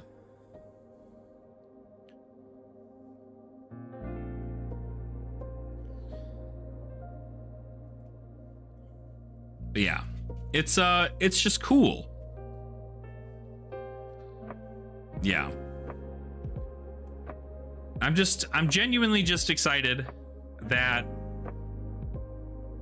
I get to be a part of this space with other creators, with the players, right? People who come to the streams, people who just meet me at tournaments. I just think it's cool. And I hope to continue to do that for everybody. I hope to continue to come out with these sage advice videos and make this a series that people enjoy and, you know, provide this kind of content day in, day out for you, the player, because, you know, Everybody needs a little bit, and it's always just such like a, you know, not to like, you know, toot my own horn or anything, but it's always such a heartwarming thing whenever people come into my chat or they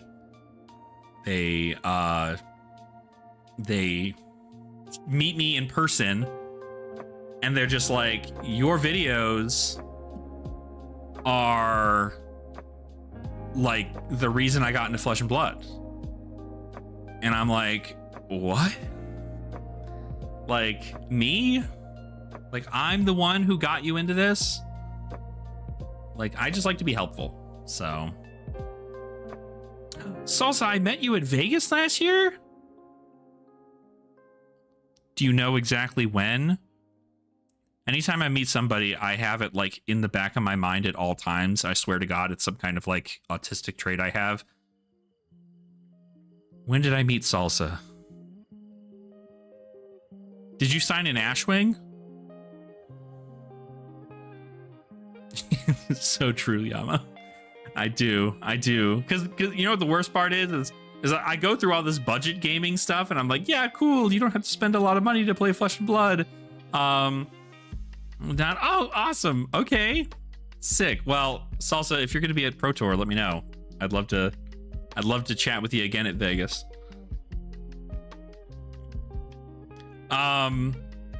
Yeah, it is kind of funny though, because where I also have budget gaming stuff, my other half of me is also like, I really like collecting Flesh and Blood.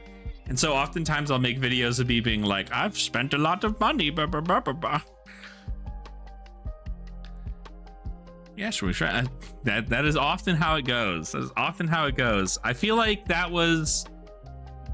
played in a lot of commoner events, but I'm almost certain that was probably the Friday one. No, that would have been the Sunday one. I can't remember. I vaguely remember. Commoner, oh my God. I played against some crazy decks in those commoner side events. I played against a Betsy. A Betsy! Did you watch the stream of the Sage event in New Zealand a few weeks ago? Soup and Diva Armada, you helped me heaps of... Oh, goodness gracious. Well, thank you, Schism. I'm happy. I'm always happy that I can do this for you, so... I was pumped. Yeah, it had to have been Friday. Because Friday, we didn't have one until the Double Prizes event on in the morning, and I think I went to another one. I went to a Super Armory on Friday, and I think during the Super Armory, I met some wonderful people at that Super Armory. Oh, I can't remember what her name is. Her and her husband were there. They both really like commoner. Her husband was really knew me. Her husband knew me, but she didn't. Can't remember what their name was. Oh, it's gonna kill me. See, this is why I just have you all sign Ashwings now, so I can be like, yeah, I remember when that happened. But yes, Schism, I did see the stream of the Sage event in New Zealand. That was like kind of the big indicator that Chain, like, it's insane to think that Chain was nowhere to be found. And even still, there were not a lot of Chain for the US Minneapolis Nats either for that showdown. But I did see a few of it. I didn't like watch the whole thing, but I think I saw a few of them. So Chain feels now like he did in Project Blue. That's probably a pretty good place to be, Turducken. I mean, Chain definitely did not seem like he was the most busted he could have been in Project Blue. But Project Blue, we also had a lot more issue with, because they didn't ban Sirens yet. They didn't ban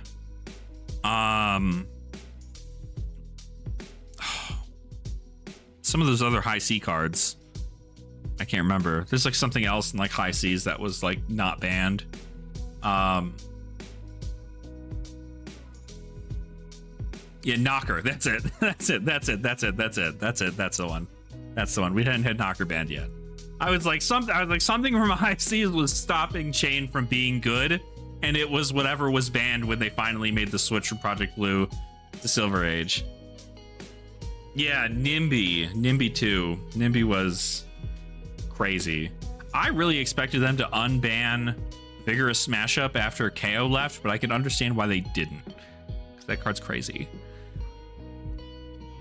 Ah, you and me both. Well, I didn't play Old Knocker in Warrior, but to be fair, I don't think I played too much around with that Warrior class. Literally, I just played. It was just Decimator Great Axe Olympia, and that was it. I played Decimator Great Axe Olympia for like ever, and then they were like, change things up a little bit. So, but that's what I'm really hoping for. I hope Mastery Pack Warrior comes out and there's just these insane wager cards that I get to put in a Wager Olympia build with freaking Decimator Great Axe, and then I just dodge every wizard to ever exist ever in my life. Unless I run Oasis Respite Red and Oasis Respite Yellow and like a bunch of the 2-blocks. That's just perfect for well, these are Wager for Warrior. Although they could be generic. I don't remember what they have yet out for this.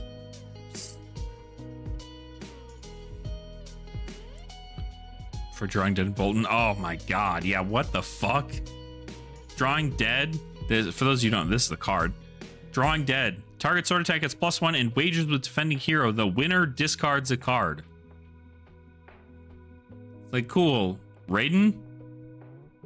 Swing?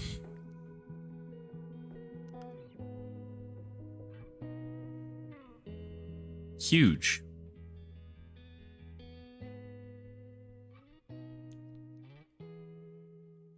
Right. This is just like, what am I going to do? Roaring Beam or Draw Dead.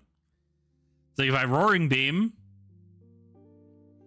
I think the only downside is like, obviously, like playing this doesn't put anything into your soul. So like, you get to just keep it.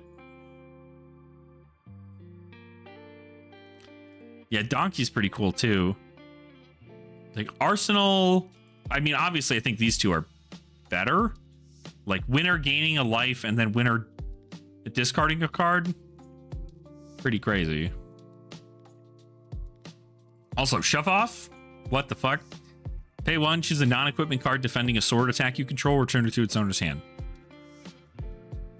Route? Route at home? Cost 1? Blocks for 3? What are we talking about? Like, Shove Off's crazy.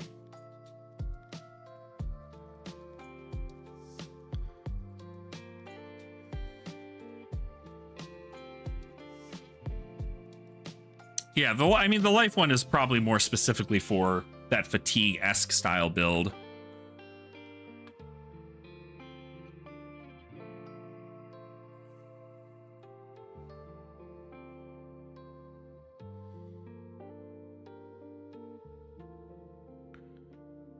Yeah, no kidding. I think Mastery Pack Guardian for sure.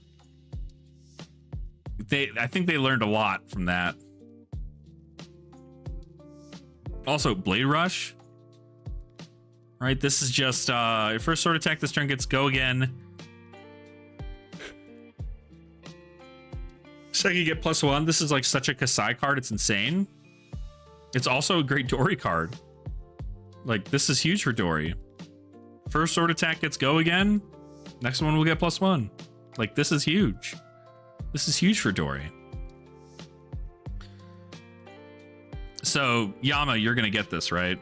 I mean, or you're probably going to fight tooth and nail to get this from people, right?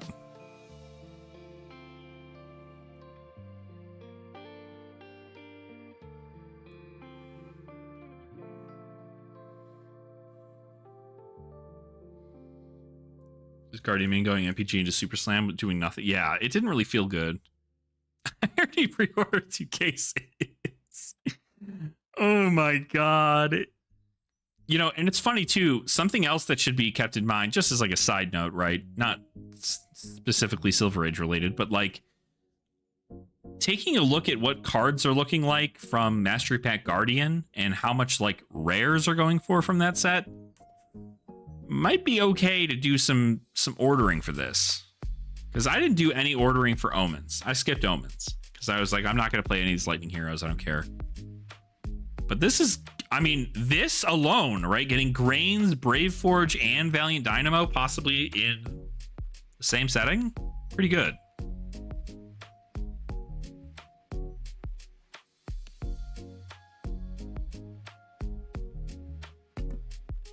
Whew. Okay.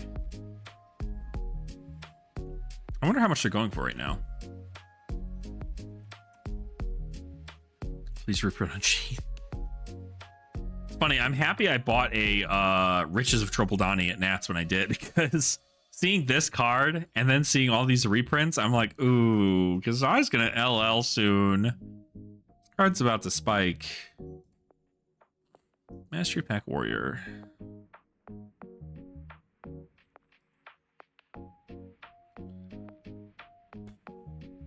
That's a lot of money. This is a lot.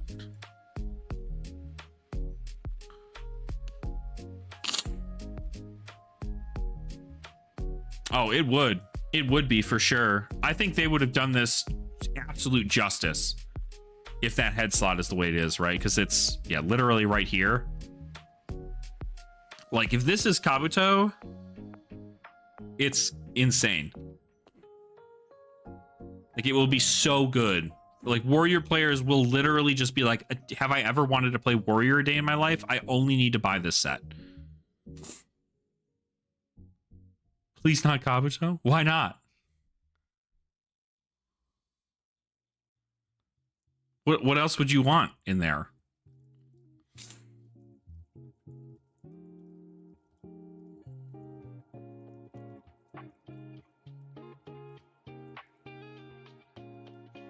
It's a mid-class because a lot of the Warrior stuff is like old and people aren't opening up that stuff anymore. Why would you think this card isn't Kabuto? It's literally like, oh, I want this to be a limited format. Get Kabuto. Is it just because it's like Warrior hate? You gotta think about the crack, shuffle, and play though, Yama. Crack, shuffle, play. I think it's new L. That would be pretty cool. I mean, we did get a new weapon, right? Durandal.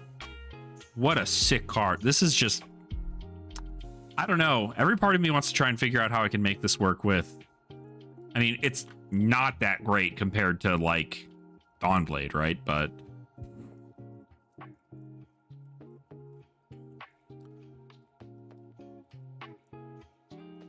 yeah, but what if this one does, Yama? What if this one did? What if you could do that? Hello! Is that Aaron? Welcome on in, Aaron. I realize I can't barely see that over Hala's face, so. Welcome on in, Aaron. Thank you for subscribing to the channel. Of one generic L to move boxes. I mean, what would... I just let it be a new helmet, right? I guess if they're printing new weapons and a whole bunch of other stuff, it's fine. These are the main, like, core things you want for a warrior. And also, they just look so freaking good. So good. Like, this Valiant Dynamo I like far more than the other Valiant Dynamos. Thoughts on Malice's class? I haven't really thought about it. I think at this point I have to dream on what it is. And it's gotta be Necromancer. Because there's a whole, like, this. It's a gate. You pay 1 to destroy this. You can play target action card with Blood Debt from your Banish Zone this turn. Play the ally that's in your Banish Zone. Your allies will have Blood Debt.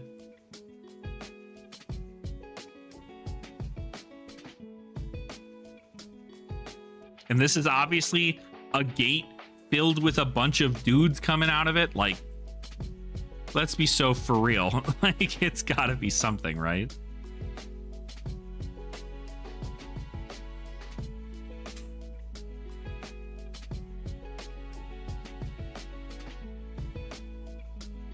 Send dudes.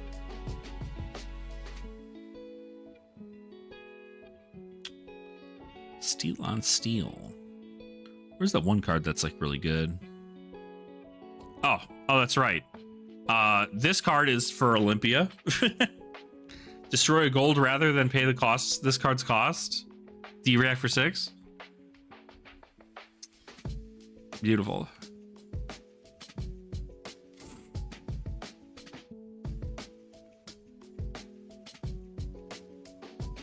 Counts for the enchant marvels, yeah. I mean, it's probably up there, right? Because you can imagine, right? What if there is 1, 2, 3, 4, 7, 8, 9. So there's 9 marvels that have been out currently. If we consider a hero, right? You consider a hero chain, right? Probably having 2 marvels. So that's 11.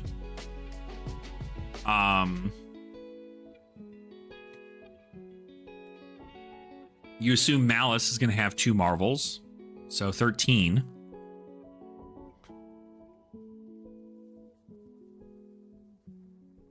And then it's probably just a bunch of the allies.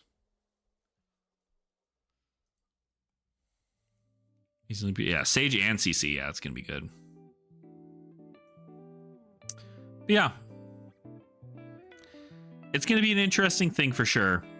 But this is just going to be very fun. Run through red.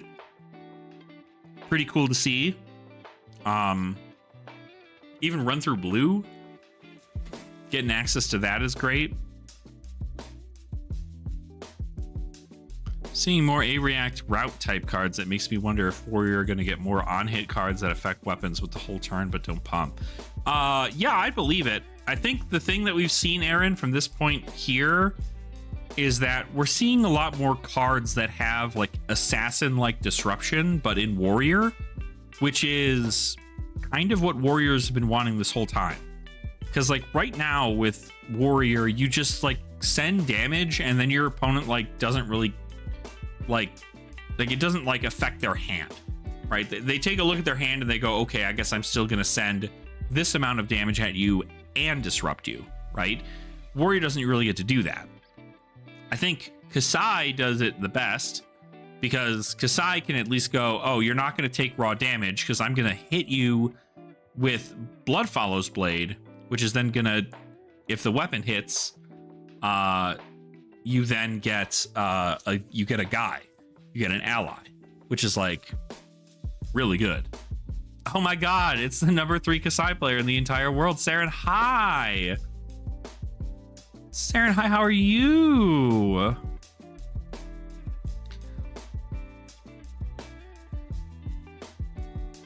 Because I rippled it. You can't ripple it. It's an attack. It's not a thing. It's not an action card.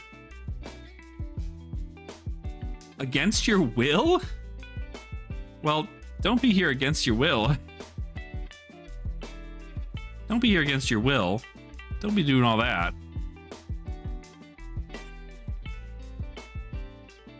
Don't be doing all that.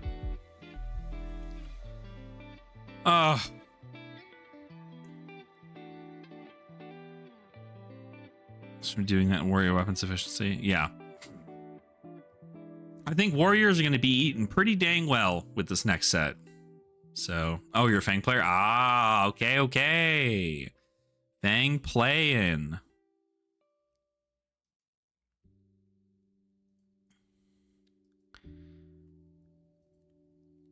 Yeah.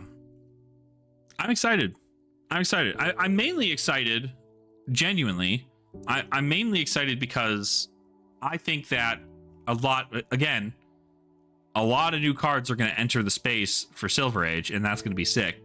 But if I end up actually opening up any of the product and I want to actually play Warrior, this is a product for me to open.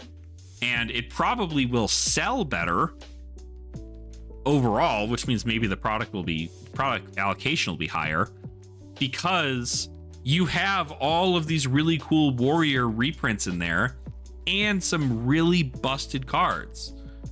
So Like, this seems like what they wanted mastery packs to be. Like, I think we all know Guardian Mastery Pack was Valda Mastery Pack, and that was it. It was not Guardian Mastery Pack. It was for Valda. But this is like, we didn't add any new heroes. It's all heroes that have already existed. We're just going to give you the fridge of stuff. So, Rory gets an archetype to say, oh, it will, Salsa. I think you're going to see a lot more people try other weapons in Silver Age than Decimator Great Axe. I think there are far more aggressive plays now in Silver Age with these new cards alone. Dying draft for 4/4. Oh no! Well, hey, it was a good run. A good run. Bring back Shunt. It's not an actual problem. Listen, man, I agree with you. Shunt was the only reason we were able to beat. Shunt was the only reason we were able to beat Oldham. Because they couldn't just sledge us the whole time and win. Because every time they did, they got pinged for 1. Burn of Shock and Lightning Press. They will. Saren, they will. I don't care. Listen, all I'm saying is that at PT Las Vegas, I am going to get to meet James White. And I will do my darndest. If he knows who I am, I will make it so. I will make it so. Dromai, the whole hero not rage bait. Honestly, you'll probably see a lot more people ban Dromai over the course of time anyway. Although, I don't know, Master Pack Warrior, like, just fucking kill Dromai. Do I ever think Shiana could get a young common version? I just don't know what she'd do. There's not a lot of specializations in the rare or commons. So it'd be like a bunch of generic cards and then like Red Hot, which just like doesn't do anything. You could play Zenith Blade as your weapon. You can play Flail of Agony as your weapon. But like, you don't really get to do anything. So it's kind of rough. Just couldn't blind swing. Yeah, true. Finish my foil set of Sharpened Senses because I do think there could be more control combo potential. Oh yeah, I'm sure you'll see a lot. Again, if you have been spending your time blinging out your warrior stuff, you're probably going to be in a good spot come this next season when the set comes out. More fun. Give it that Clash flavor. Salsa, listen, I will do everything I can in my power to make sure that that it's even somewhat like Clash, because I feel like that's something that Clash did that a lot of people enjoyed. Was it gave heroes it gave you a reason to play certain heroes over others. Like, you wanted to play Dorinthia specializations, you could play those in Dorinthia. But you couldn't play them in like Olympia, right? So you effectively were given a reason as to why you'd want to play some of those other heroes that might not be like numbers wise the best, but with their specialization tends to be pretty good. But you know, I guess Shiana can play Soul Reaping, so and we all know how that went. So I don't know.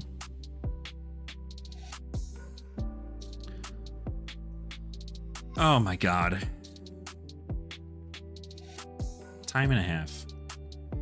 It's insane, these pre-sale prices for this Master Pack Warrior. $520 is a lot. Young, you're all for Silver Age when just play Oldham. They're better. They're better. And Mystic Heroes are, I don't know, maybe. Aren't you gonna be there?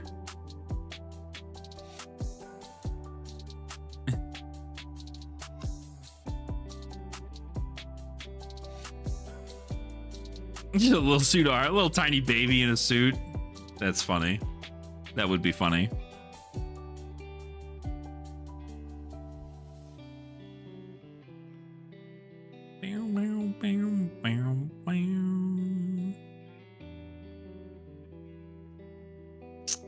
Yeah, I have I don't know. I have a lot of like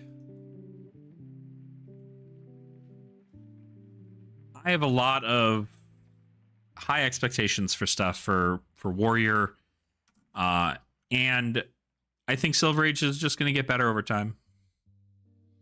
We're just unfortunately in a weird set right now where people are not going to like it for certain things, but I get it.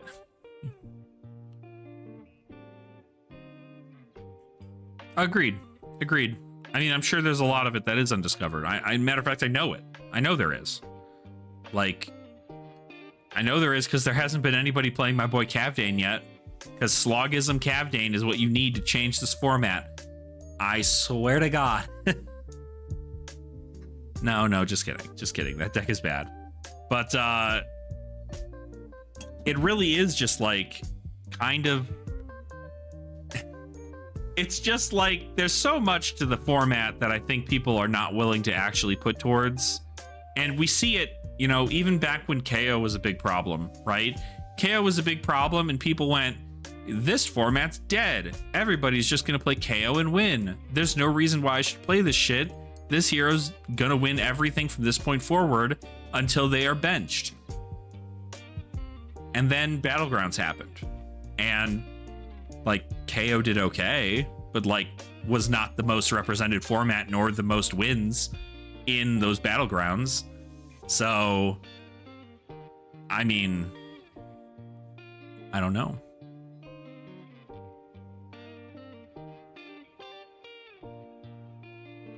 Or for how bad we assumed it would be. Yeah, and I think that's what it is, right? I think a lot of it is just kind of like vibes. I think we're just trying to get through the storm on vibes. And then once we actually are like through it, and we don't have to worry about these precons being like the reason why the ban list is the way it is, I think we will find ourselves to be in a pretty okay spot regarding where we are with Silver Age. All I want, genuinely all I want, is for us to have Silver Age attendance here locally like we do at CC. And I just don't, like, I understand it's not everyone's cup of tea, but like, there's gotta be something. Gotta be something. Gotta be something we can do. And if it means waiting 2 years to get certain heroes benched for several seasons, so be it. So playing for CC somewhere between like 18 and like 26-ish, I want to say. And we're getting like, I don't know, maybe like 6 for Silver Age. And that's just one night, mind you. We have 18 to 26 several times throughout the week. And we also have Iron Lion down in Colorado Springs that pulls like 30 plus people armories regularly. So it's a lot. It's a lot. I shit you not, y'all. I don't mean to glaze the Colorado community or anything, but we fucking love Flesh and Blood out here. We love that shit. How many armies do you have a week? There's at least one firing every day. So, like, what is the, let me see, what does the schedule look like? We have, and I'll tell you all the places we do armories at. Get on over here, bud. We'll use more people. Let's see. Let's take a look. We have, on Monday, there are 2 armories that run. One up near the Denver area and one kind of towards the southern Denver area. Tuesday, we have 3 armories that run, although I'm pretty sure it's only 2, because I don't think this place is open anymore. One of them is all the way down near Colorado Springs, and the other one is kind of in the southern Denver area. Wednesday, we have 2, although I don't know what Mage Tower is, or where they are, or when they started playing Flesh and Blood, but they run various formats. I don't know that that's been updated. Second one's decidedly in the spring. True. We then have one again in kind of like almost northeastern or northwesternish Colorado on Wednesday. Thursday there are 4 armories that run, technically three on Thursday. One of them is in Cheyenne, Wyoming, that they actually they post their stuff in our store, in our Discord, because like technically they are gonna be they're like, you know, if somebody happens to be up in like the Fort Collins area, it's not like that far of a drive, I guess, theoretically, but it's not that bad. And then we have like 3 others in the general Colorado area, or 2 others in the general Colorado area. One, I lied. One is northern by like Loveland. Another one is in Colorado Springs. That's at Iron Lion. Friday, we have 2 armories that run, one in Denver, one in Denver, one in Aurora, roughly near each other on the same day. Saturday, we run casual nights, currently due to be a Silver Age armory at 3:30, and then there's another armory that runs at 2 at a different store. And then on Sunday, we have 2 more armories. So there are theoretically 1, 2, 3, 4, 5, 6, 7, 8, 9, 10, 11, 12, 13, 14 armories a week. It's like spread between northern Colorado and southern Colorado by the Springs. So if you consider like a straight line from like Fort Collins, which is up here, and then you go Denver, which is here in the middle, and then Colorado Springs, which is down here in the south, it's like that. So general area. How far am I traveling for armory? I travel about like 20 to 30 minutes roughly for an armory. Technically 20 minutes on Mondays because I go to a place that's right near my house. Traffic is just kind of bad going down the main road to get there. But on Tuesdays I travel like, I don't know, 10 minutes because I'm right down the road when I'm at my office to go there. So sorry, that's not much. Yeah, no, the general Colorado area, there's a lot, right? But it is a decent amount. So, but I am going to PT Vegas Salsa. I will be there. Try to public fan face stage of a side event. Dead giant. Yeah. Fang's probably not at the best spot right now for Silver Age, but I mean, hey, it's something, you know, it's kind of fun, right? But yeah, we have a lot of armories. We have a lot. And like I said, if you consider let's see, one armory, definitely at least 18 to 20 people, or 18 to 26. Another armory, 18 to 26. Probably another 18 down at Petrie's. Wednesday, we have another 8, probably like 16-ish people. Maybe more, depending on how many people actually want to try to get to this location at Level 7 Games in Udamilla. And then Thursday, Iron Lion runs theirs. They like consistently are running 30-person armories down there. And that's only like, so to give you an idea about how far it is from where I live to where Iron Lion is, it's like an hour and like 10 minutes roughly. So if I really wanted to, I could get out of work early on a Thursday and drive all the way down to Colorado Springs and go to a 30-person armory. And then I don't know how many people's Gamer's Nest gets up near Loveland, but it's pretty decent turnout too. Oh yeah, no, the store's gorgeous. Yeah, if you ever find yourself in Colorado and you can at least, if you're near the Springs, go check out Iron Lion. Great store. But yeah, so yeah, that's the general idea, is that there's like a ton of different stuff available. This is don't talk about our boys down there. And by our boys, I mean Peter, our boy.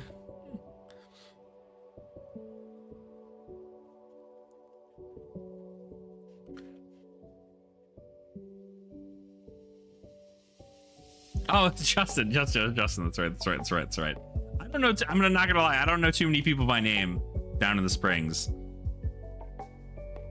I do not know too many people by name. There are a few people I try my darndest to remember, and I completely forgot. Yeah, no, it's great down there. That's where, fun fact, if you want a general idea about what Colorado Springs is like, and you haven't checked it out, I'm gonna link this again for all you to see. We held a 1K there recently, and it was streamed on our good old content creator friends, the Cog Crankers channel. Oh, this is a trailer stop. No matter who. No matter who. Live. There it is. All right. Let's go ahead and share this. So if you want to see a general idea about what the Colorado community is like, we had, oh, what was the number? I forget what the number was. I don't know, like almost 50 some people show up for this thing. Alex is a fake locally doesn't even remember you. You're right. You're right. Who are you again? I'd like to speak to the number 3, the number 3 Kasai player in the entire world, but she's not here right now. So I'd have to go somewhere else to find her.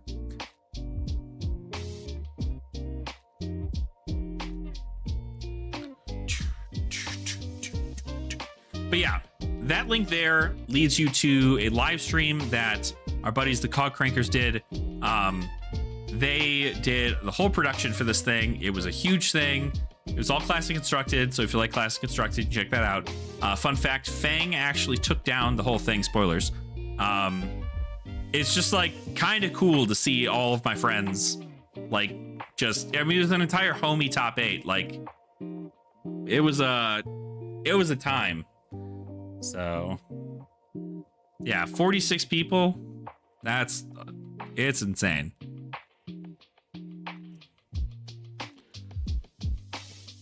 But it was cool. It's just a cool thing to see. We had a lot of awesome people show up. We had people from out of state show up to our Colorado tournament. Friends of the people who know the channel. I had to play against somebody from, oh my gosh, I've already forgotten their name. No, I can look it up. I paired to them, and I ended up fatiguing them on their Oldham list. And then they were like, yeah, I'm out of town from Wyoming. And I'm like, Wyoming? That's crazy that you're all the way out here from Wyoming. And then he proceeds to hit me with the, oh yeah, big fan of the channel. And I'm like, no, don't do that to me. You should tell me that before the game starts. Don't tell me after. I'm gonna feel bad.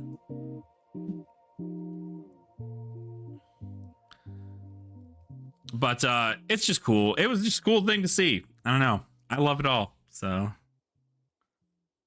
you should have. I can't do this anymore, Saren. I couldn't. First and foremost, yeah. First and foremost, we went to time. Already a problem, right? Second off, I knew I fucked up the second I sent that goddamn jittery bones, and I was like, okay, I'm fucked in the head here. We can't be doing all that shit. And if I didn't do that, my whole life, that's okay. I'm not in a good place mentally right now, so it is okay. I'm fine to be making poor misplays like that in an armory.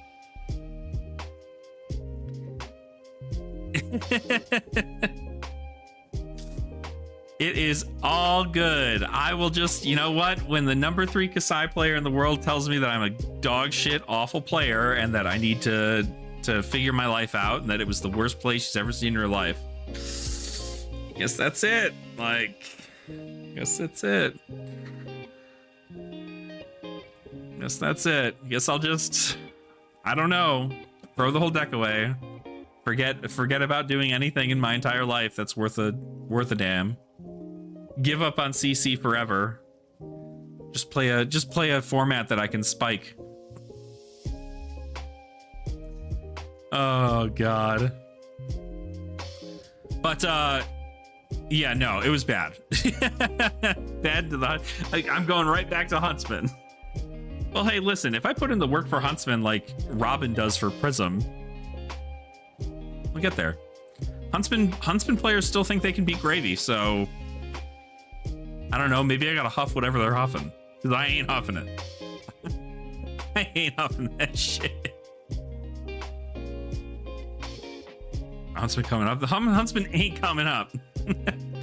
Huntsman ain't coming up, Salsa. I promise you, it ain't happening.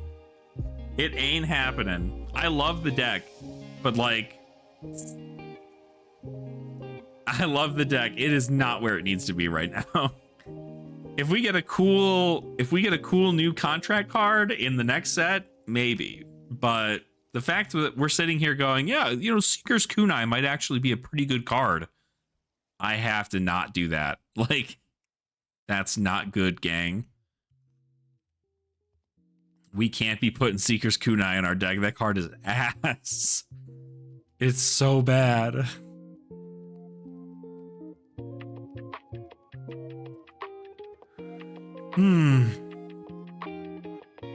All right, well, it's 11:30. What the hell? We've been streaming for 3 hours. Let's go for Seeker. I have like 4 of them. At this point, I'm ready to have people start signing them instead of Ashwings with how many I keep getting. People are just throwing them to me. They're like, yeah, this is for you. Yeah, just give me your other one.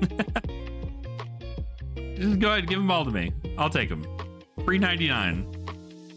Seeker's Kunai, stupid card. I bet. I'll sign. You know what? I'll sign it for you and I'll give it back. You can have a signed Seeker's Kunai by your favorite YouTuber, Ashen Wings TCG. Your favorite washed TCG YouTuber, Ashen Wings TCG.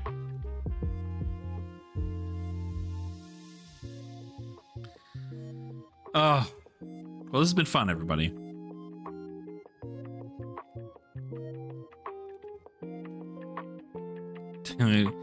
Well,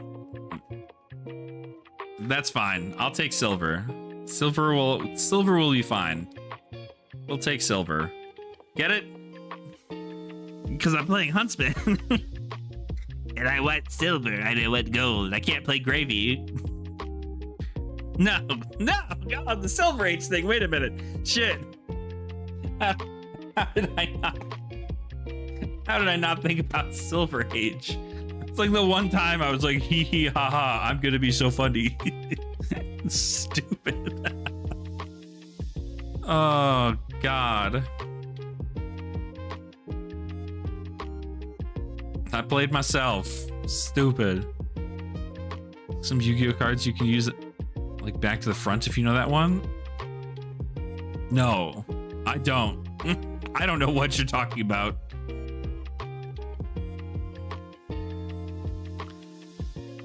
Oh. All right, well, I think we're gonna go ahead and call it here tonight. It's been great. It's been a lot of fun. It's been live for 3 hours. About time we all go to sleep. But I hope you all have a fantastic rest of your night. I hope you all continue to have fun and play the games you enjoy.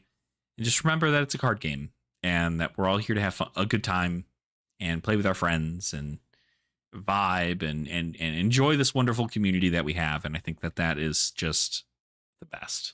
So thank you all so much for watching. If you did enjoy the live stream, make sure to go ahead and give it a like. You can subscribe to the channel as well if you have not already. And if you really want, you can become a channel member. Channel members are actually like an insane thing. We have several tiers of different channel member things you can go join as. And all of them get access to watching the Common Language podcast that we do every Thursday morning live with us. So that is it. So that is what we've got. Probably, hopefully, more things soon to come for channel members, though. I don't know. I have to think about what I want to do for that. But we shall see. So thank you all so much for watching. I do really, really appreciate your support again. And as always, I hope you continue to have fun in the flesh and blood. And I will see all of you beautiful Ashwings in several of my videos that I'm soon to post throughout the course of the week. Good night, everybody.